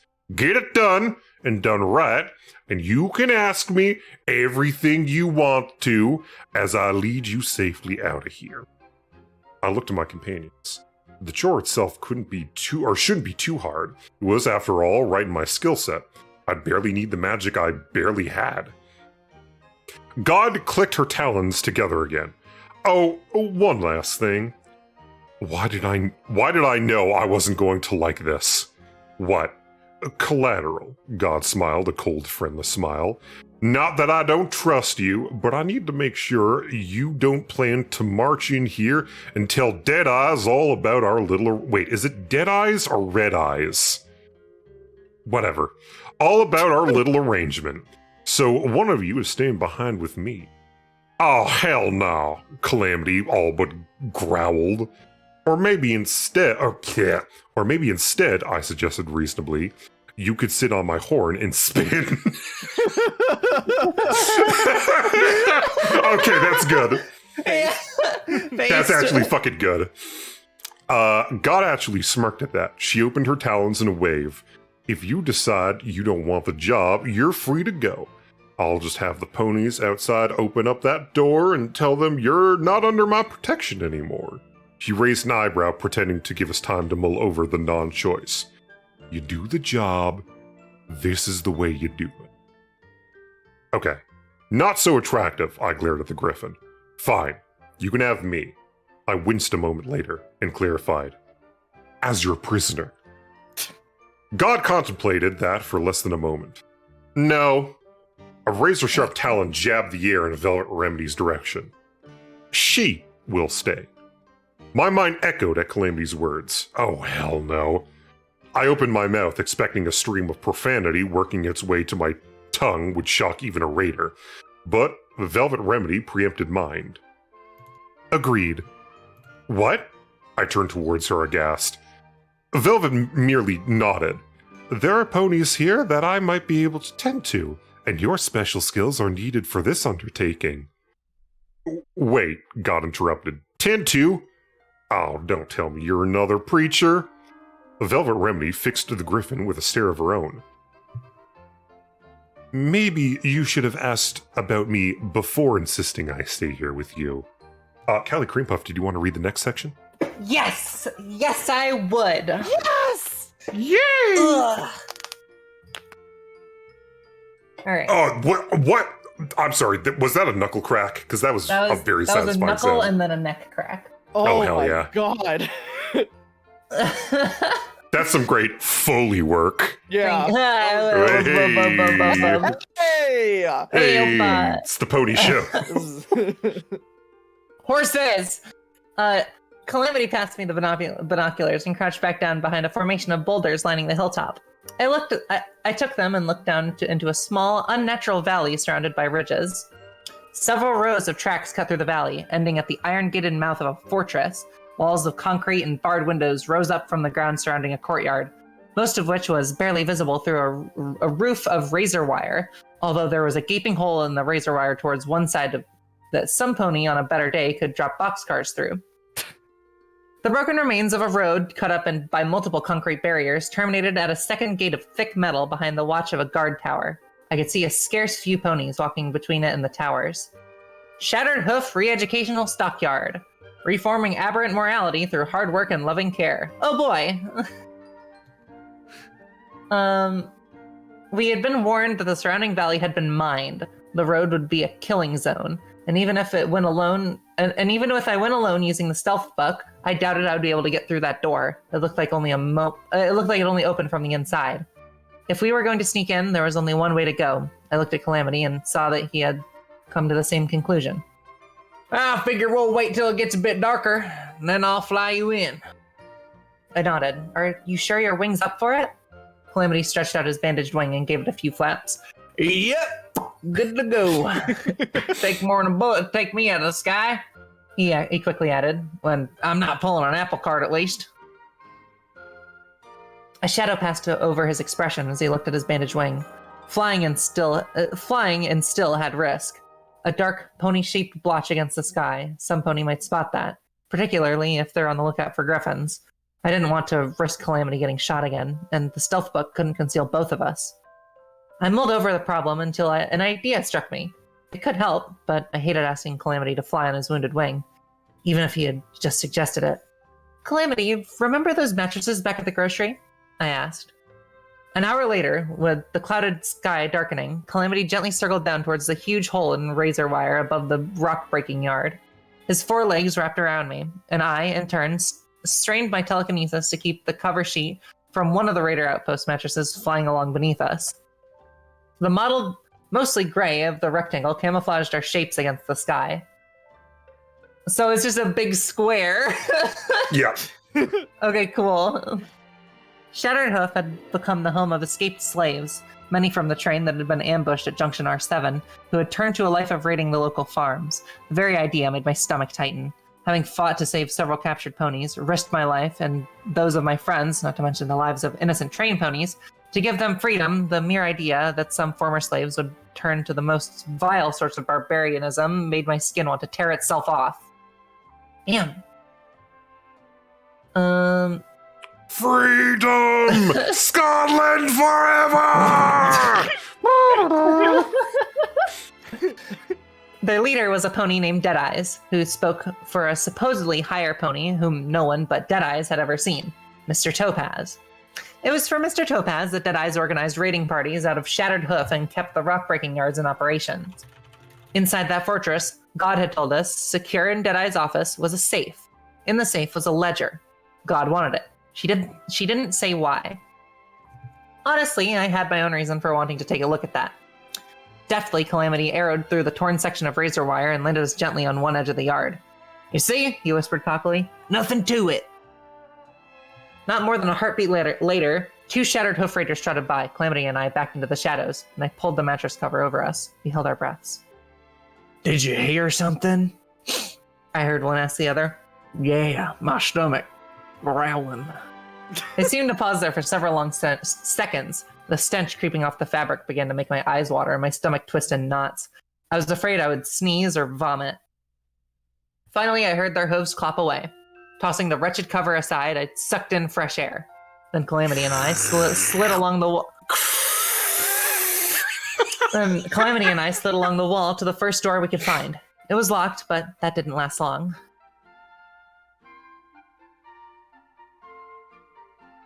Thank Twilight, you. did you want to read the next section? Sorry. Scene. I was distracted by art. Very good art. Ooh, I'm excited. Section. Not the safe you're supposed to be picking, Calamity commented as he stood guard by the door. We'd managed to break into the visitor center of the re-educational, let's face it, prison. The posters on the walls had pictures of smiling, happy ponies bucking at rocks and revealing beautiful gems or carrying said gems to facility matrons who just glowed with approval. Here, we teach those poor ponies who have lost their way how to reconnect with pony kind, one banner boasted. Another, it's not long before our guests find themselves taking pride in good, hard work that supports the war effort. There simply weren't enough face hoofs in the world to express my feelings. Chat, can I get face hoofs, please? Can we get some face hoofs in the Can we chat, get some please? fucking face hoofs in chat, please? Fucking face hoof, dude. Excellent, thank you. Thank you so much for that. 2 vending machines stood side by side next to Calamity, their lights flickering. Both had been pried open and emptied of Sparkle Cola and Sunshine Sarsaparilla, respectively. The latter machine bearing an image of the goddess Celestia raising the sun over happy sarsaparilla drinkers, Haspy. We had, however, managed to loot a fair bit of the old pre-war coins from both machines.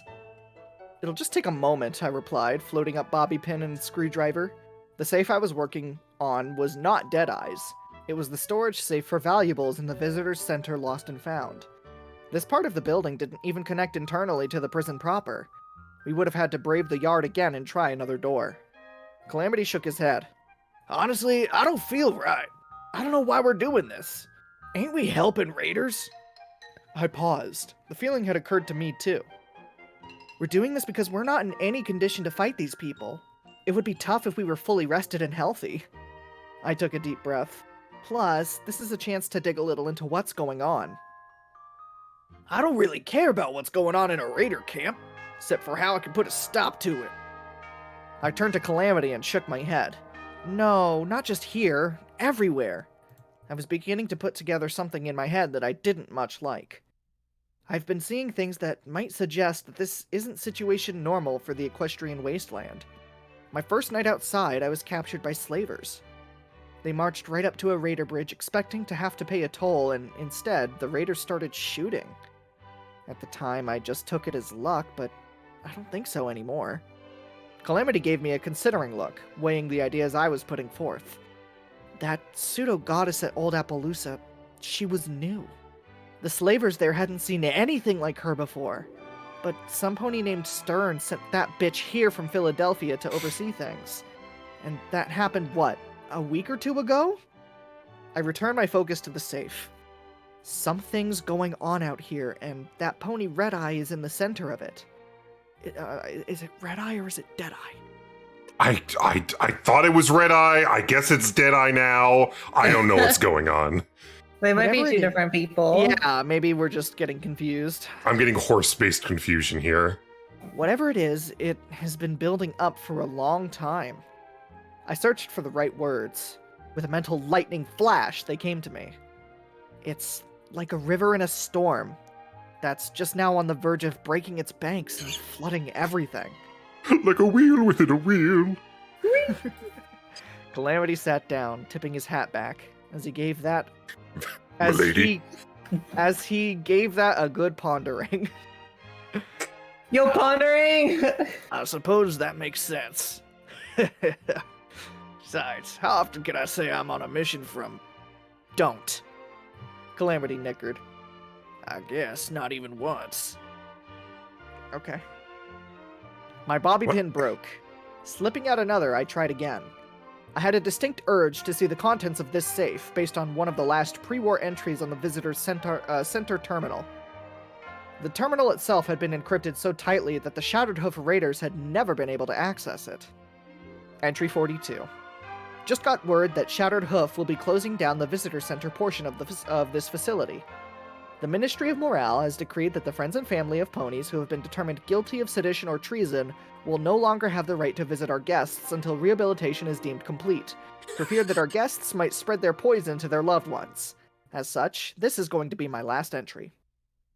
Fortunately, the severance package will be generous. I plan to take my family and move to Cloudsdale. The world below is just a little too ugly for me to be raising my foals in. We've done our best to contact ponies with items still in the Lost and Found, and most of what remains will be mailed out today. Unfortunately, we've had no luck reaching our recent guest entertainer. Sweetie Belle has apparently fallen off the face of Equestria. I've taken care to store her belongings in the safe. It amuses me that we shut this office down just after we repainted. If some pony had said something sooner, we could have saved ourselves a lot of trouble. Not to mention Tiara's new dress, although the rest of us are upset about that. That mare is unbearable. It cost me a bobby pin, but the safe finally opened. I would discover later, to my chagrin, that I could have just opened it via the terminal had I been more patient. Inside was a single package. Carefully, I pulled it out with my teeth and set it on the ground. I gave a tug on the drawstring with my teeth and it opened easily. I was stunned to see a statuette of a jaw-droppingly gorgeous white unicorn with a sensual purple mane and tail, and a darling oh 3-gem boy. beauty mark. Don't like that. Who do you think? Who do you think the author's favorite pony was? There were other things in the package too, but I totally forgot about them. Are you done visually molesting that statue, girl? Awesome. Calamity's words Great. disrupted my reverie. He looked impatient. I blushed hotly. Good lord. She's a looker, I'll give you that. But I'm guessing she wouldn't much appreciate the way you're looking at her. I was just looking, I stammered. Damn right you were. And focused all my energy to floating up the statue and slipping it into my bag. I knew I was risking burning myself out completely, but just had to keep her. Oh my And I didn't God. want to risk marring the statuette with my teeth. The statuette trembled, not wanting to rise from the ground. Then I felt a surge of magical energy, and the statuette floated up gracefully. Whatever blessing this one had bestowed, it had rejuvenated my horn. Ugh. Just a little, but enough to float the statuette and even little Macintosh. I turned the hot, gorgeous mare around in the air until I could read the engraving.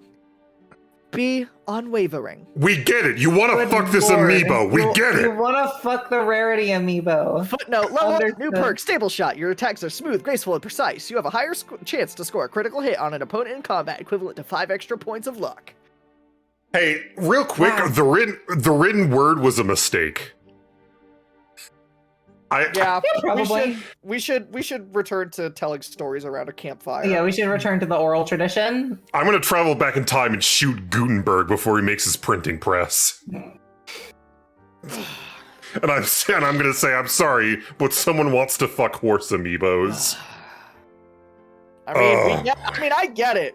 You know, rarity's a catch, but come on. Come on. Oh no, no, no! This is a figurine. Oh no! I will swerve this car off the horse road and into the horse ravine below.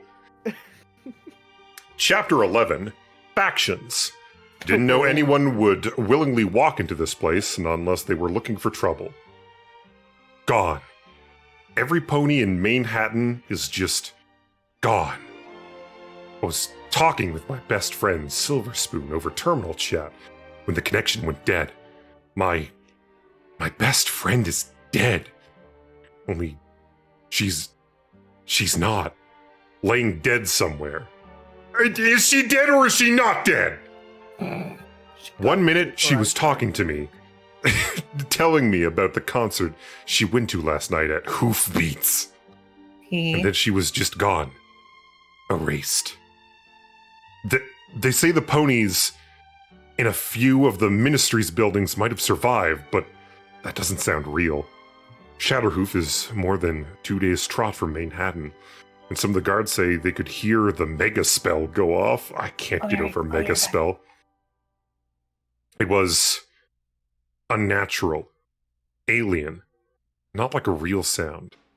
A few of the guards ventured up the highest ridge.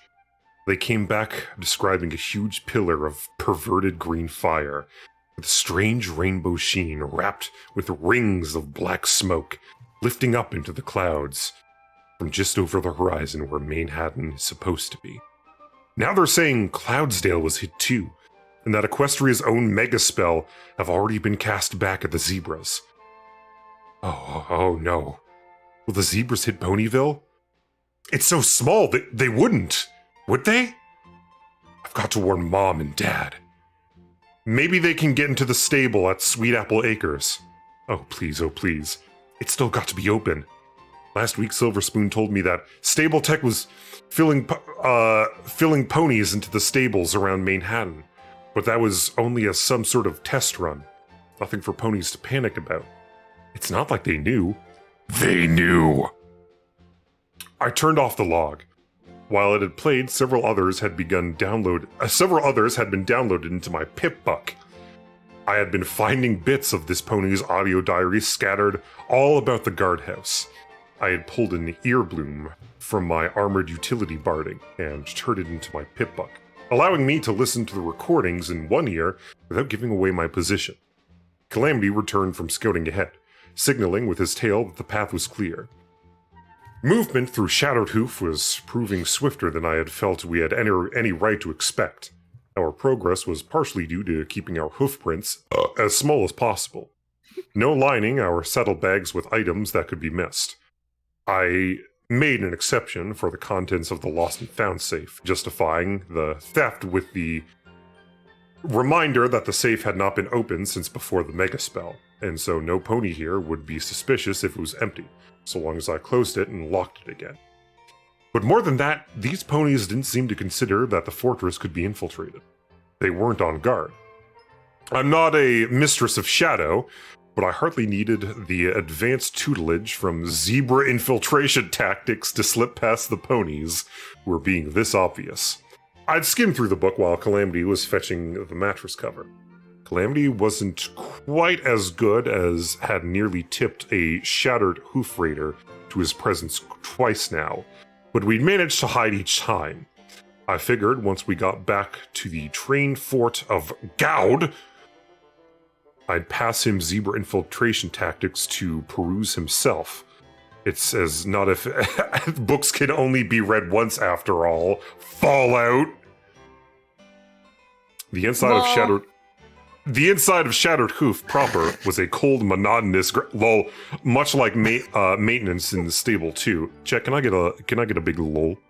Big LOL, big laughing out loud. Big horse whinnies out loud. Except here, all the walls were cracked and chipped. The ceilings decayed, the light weak and uneven. Cast from lanterns hung from railroad spikes chiseled into the walls. The darkening sky of clouds outside turned the high-set barred windows into dead eyes staring vacantly into the halls. Somewhere down the hall, a terribly sad song was playing over the radio. We were within range of DJ Pone 3's broadcast again. Ponies on the expressway, with no features, with no faces. Ponies milling about me, trudging off to nameless places. The song pulled a melancholy chord in my heart. The singer somehow managed to make the Equestria of before the war seem dreary and bleak, as the wasteland itself. As I followed Calamity, I considered turning on one of the other entries from the audio diary just to drown it out. But I realized that with playing it in only one ear, the two would likely mix into something even more depressing. Waiting foals for their birthday, have a party, please be happy. Growing up all too swiftly, losing the hope of what they might be. Callie Creampuff, would you like to read the next section? Well, crap! I muttered dourly as I hugged the shadow behind the placard. Fuck! Hard work is happy work. And stared across the open room. Shit! You fucking dick! You fucking dick! Oh, horse apples! Horse apples! Always naysaying. God damn it. God fucking damn it. And stared across the open rows of desks to the well-lit room beyond. Inside, a pony matching God's description of Deadeyes was sitting behind a desk, reading a book, Applied Gemstones. He was flanked by at least one guard pony that I could see, and possibly others I could not. The safe was directly behind him. There was no way to get at it stealthily. Even if I used the stealth buck, he'd hear the safe opening less than a foot away from his ears. Time for a backup plan, I whispered to Calamity. Got one? Calamity raised his eyebrows. Yeah, load 'em all up in the caboose and kick it free. I winced as he reminded me of how well one of his last plans had gone. Could be worse, he whispered with a smile. I'm sure Velvet's plan would be to go up and ask him nicely. I closed my eyes. Damn it, we couldn't just sit here, waiting for the bastard to move. The longer we hung around, the better chance of getting caught. Okay, I said finally. We'll do that. Calamity's eyes went wide. I was joking, he hissed. Thankful to the hot mare statuette for returning to some of my telekinetic magic, awesome, I carefully levitated my sniper rifle and assault carbine to Calamity. Take these. Go back and hide in that side room with all the old flashlights, I instructed. Recalling a room that looked like it hadn't been used for anything other than a few quickies in several months. Awesome. I'll go up and say hello. And when they all shoot you, then what's the plan? I'm winging this here, but if all else fails, I still have the stealth buck. That should get me out. If shooting starts, don't wait for me. Get safely back to Remedy. With an afterthought. Please. Calamity scowled and moved off, muttering something under his breath about the wisdom of leaving winging it to non-Pegasus ponies. I started up another audio log, listening while I gave Calamity time to position himself safely away. The voice of the same mare leapt through my earbloom, sounding panicked. The communication web is down. I tried to reach Mom and Dad, but I couldn't get through. At first it seemed the web was flooded, and my calls kept getting bounced. Then it just died completely. We can't reach any of the Ministry of Morale hubs either. No pony was expecting the one in Manhattan to respond, but not even Canterlot? Could the the zebras couldn't possibly have destroyed Canterlot, could they? What happened to Princess Luna? She's Having heard dead. of the Canterlot ruins, I knew the answer. I toggled to the next log. It's starting to rain outside. It was bright and sunny less than an hour ago. I think the Pegasus ponies are mourning Cloudsdale. Most of the guards are gone now. They've left me the codes to open the cells. Scoop said it was up to me. No pony else is going to risk getting our guests free. Why me? I'm not the one who's supposed to be in charge. If I don't, these ponies will starve to death in here. But if I do, some of them are really bad ponies. Oh, that is in capitals. Really bad ponies. Some have even confessed to helping the zebras at Shattered Hoof Ridge when they tried to assassinate Princess Celestia. If I let them go, who knows what harm they might do? What's worse, letting them die here or inflicting them on a wounded, suffering Equestria? No. I'm just an inspector. I'm not supposed to make these kinds of decisions. Mom, Dad, Silver Spoon, what should I do? I wasn't sure why I was listening to these logs now. Curiosity, or maybe, in a way, I was paying my respects to the past by listening, by learning. Either way, it didn't matter. Time to go. Twilight, would you like to read the next section? How'd you get in here? Deadeyes scowled. There's a third pony! That's red eyes, dead eyes, and red eyes. I had 3 magical energy weapons pointed at my head, although the big brutish pony to Deadeye's left looked like he'd rather kill me with his teeth. Damn it, think! Watcher might call honesty a virtue, but sometimes the ability to lie your tail off is a virtue too. Use magic. I am a unicorn after all. I felt a rush of relief. That had sounded plausible. Even I might have bought it if I didn't already know how much I suck at spells. Better question is, why? Why? Why I came in here? No. Oh, okay. No. Why are fillies different than colts? The slate gray pony's voice dripped with sarcasm. What do you think? Stammering, I realized I should have thought my approach through a lot better.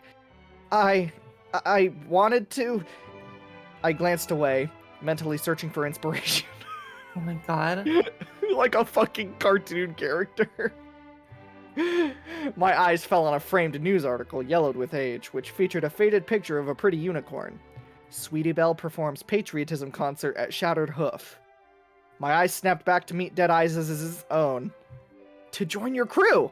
You're all escaped slaves, right? Well, I just escaped from old Appaloosa. I realized just after I said it that I was wearing armored stable barding and probably looked nothing like an escaped slave. Deadeyes was regarding me with deep and well-deserved suspicion. If they started shooting, I was probably dead. Small and fast is helpful against long-range gunfire, but not so much against point-blank shots from weapons that will melt you into a puddle. Worse, my heart sank when I realized that Calamity would almost certainly share my fate. From what I knew of my new friend, running and hiding weren't in his normal book of tactics. No matter what I told him to do, I suspected he'd choose to join in the firefight. Tell you what, Philly, Deadeyes seemed to finally decide, fixing me with a glare. Let's see how you do with a couple of errands. Show yourself to be useful, and we'll chat again. I gulped. Well, at least he hadn't shot me yet. No! What do you need me to do? I have a letter that needs to be delivered. Not far, just to Yellow Hill Ridge. Maybe an hour's trot. I've got a map you can download to your Pip-Book. Deliver it, come right back. We'll talk again. As he pushed the sealed envelope across his desk to me, I wondered if it said something like, "Kill the pony carrying this letter." Oh, and you'll need this leg band. It will let Gaudina know you're okay to pass Awesome. through. That's how you know she's a girl. Who? I asked as I slipped on the leg band, feigning ignorance. The bitch of a griffin who runs our welcoming committee. Honestly, she's more trouble than she's worth. But the boss seems to like her, so she stays. For now. The boss? I thought you were the boss. Deadeyes clearly did not have the patience for questions that God did. Scramble. If she talks again, start pulling off her legs. The grin on the brute to Deadeye's left widened eagerly. I left quickly and wordlessly. I guess, like, back in medieval times, people would have their limbs pulled off by horses as, like, a form of punishment. I guess that would be a lot easier in this world. Yeah. Yeah. I hadn't gotten far before one of Deadeye's guards came trotting out after me. He motioned for another, seemingly random, shattered hoof pony to flank me on the other side. Without words, it was clear that they were making sure I found my way out. As we approached the small room where Calamity was hiding, I blurted out as loudly as I could without sounding suspicious. So, escorting ponies out, is that your official job? Are you the escorter outer? Shut up, Deadeye's guard said warningly, but the other replied easily. Actually, no, I'm just a rock breaker. I raised an eyebrow. A rock breaker? So what's your story? You seemed amiable enough. Slavers assaulted my family homestead. My brother and I fought back while my wife tried to hide our foals. They killed my brother, took my lovely sugar plum, and the foals, and left me for dead. As he spoke... Merry Christmas. Merry Christmas, sugar plum! They took the kids in the horse divorce! As he spoke, a cloud passed over his face. His eyes narrowed, and a tone of sadness tinged with seething crept into each word. This pony is seething. Crawled myself here for the protection. I'm not a raider. Don't do any of that shit. Just work hard with rocks and thank the goddess that I'm not alone out in the wastes. I nodded solemnly. What else could I do? In the heavy quiet that followed, I could hear the radio playing in some nearby room. The music had stopped, and DJ Pone 3 was reporting the news. I've been warning every pony for some time now to steer clear of Appaloosa. Well, seems like the stable dweller either didn't get the message or chose to ignore it. I've gotten confirmed reports that a little gal marched into Appaloosa and brought hell on her hooves. Freed over a dozen slaves, many of them foals.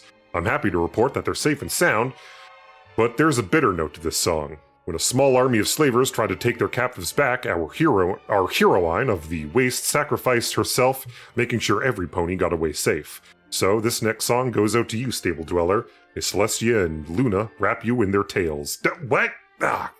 Sure. That's a phrase. I stumbled, missing a step, my mind shocked by the rapid realization. The radio was talking about me. Again. Poor ponies I helped to my freedom had made it safely. I was dead. Well, according to the radio, some pony must have assumed I died in a train crash. Either that or some pony who knew better lied.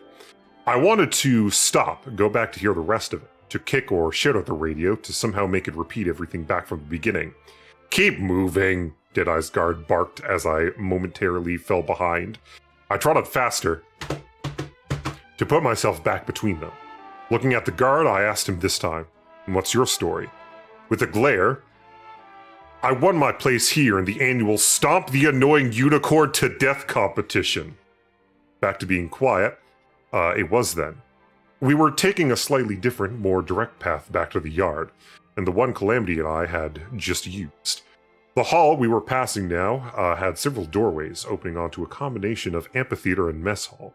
There was an old stage in the back with tattered and befouled curtains, which I imagined Sweetie Belle, the mare who would become Stable 2's first overmare, performing on. The room was crowded haphazardly with tables and benches and several dozen raider ponies scarfing a pale stew, the odor of which was mixing unpleasantly with the stench of unbathed ponies and an underscent of dry rot. I kicked on the next log of my pip-buck to distract me.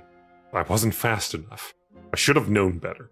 No wonder the rest of the staff fled so quickly. I should have known that the shattered hoof would go into lockdown as soon as the mainframe realized we were cut off from the outside. Assisted jailbreak prevention protocols. By the time I made my decision and released the guests from their cells, we were already all trapped inside. I know how the weaker ones fare. I can only imagine what they will do to me when they find a member of the staff got locked in with them. I took the food from the guardhouse fridge and locked myself into this bathroom. I locked several of their doors too. With luck, they will think that it's normal for this door to be locked as well. Because if they really try to break it down, I'm sure they can. I've got maybe 3 days of food, plenty of water, a little bit of medicine, and I only hope it will last me long enough for them to find a way out of Shattered Hoof. My only chance is if they leave before they realize I'm here. Ladies and gentlemen, we're a good 2.5 hours in, and we're 2 ponies down. Why don't we end today's horse-based theatrics to a close? Does that sound agreeable? Sure. This horse-drawn carriage is being drawn to a close. Baby. I am drawing this horse carriage down the horse cliff into the horse ravine. And it is horse-sploding. Where we'll be fucking eaten by horse piranhas. Horse-bait centauranas. Look at this gift I found. Hey, there's art. Oh? Oh, there's art. From Dragon Catman.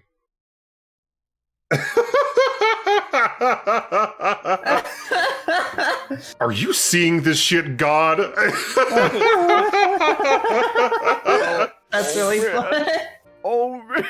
Oh, it's so fucking good. Here's the great thing about the format of, like, what we're doing.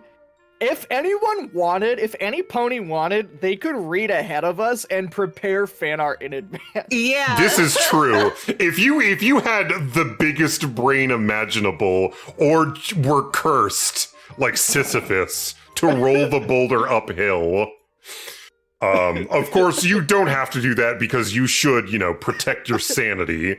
But Dragon Catman, thank you so much for that. What an absolute blessing of a work of art.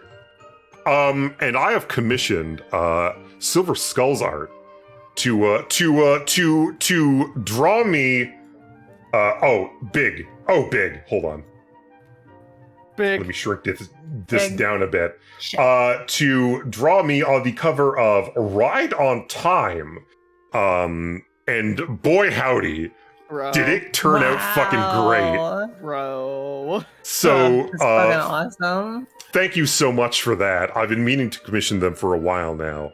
And it turned out so well. So, Silver Skull's art. Scully, thank you so much for that. Is there anything else? Let me go through the history. I don't believe so. I think that's pretty much it. We When do is it have. gonna be time for her story?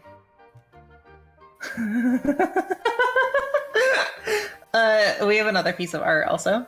Oh, do we? Hold on. Yeah. Oh, it just showed up. Okay. Yeah. Put it on the TV. From Albie Fable.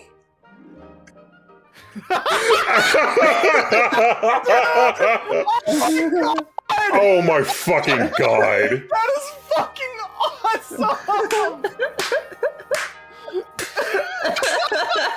Very powerful, very big-brained art. Oh, so fucking good.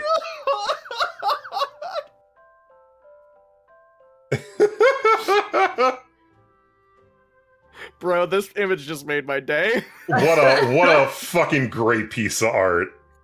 Oh my god. I think that's going to draw today's Horseterpiece Theater to a close. Ladies and gentlemen, and those who identify as neither or both, thank you so much for being here. With us today, why don't we raid some pony? Ben Flint, aka Shar, who does the excellent Wormwood emotes, by the way, is currently playing Pokemon Brilliant Diamond and or Shining Pearl. What is a good B? Do you want me to DM you my Steam? You just at me on Discord, and I'll send it to you just after the stream. What's What's a? Oh God, I'm trying to think of a good raid message. I feel like there was something. I had an idea for something, but I forgot. Face hoofs. Can we just get a bunch of face hoofs? Really good. Yeah, let's just get a bunch of face hoofs. And hey, everybody, Callie Cream Puff, Twilight, Koo, and Dwayne, who both died reading Fallout Equestria. May their souls, may Celestia and Luna's tails wrap around them. They perished in the mega spells. Yeah. They perished in the mega spell. Rip to them. Thank you all for being here. Let's do this again next Sunday. Yeah. And Christ, I want to finish this soon because my brain is fucking melting. We got it. We got this. We have to fucking finish this soon. Thank you so much for being here. I'll catch you all ponies later. Bye bye.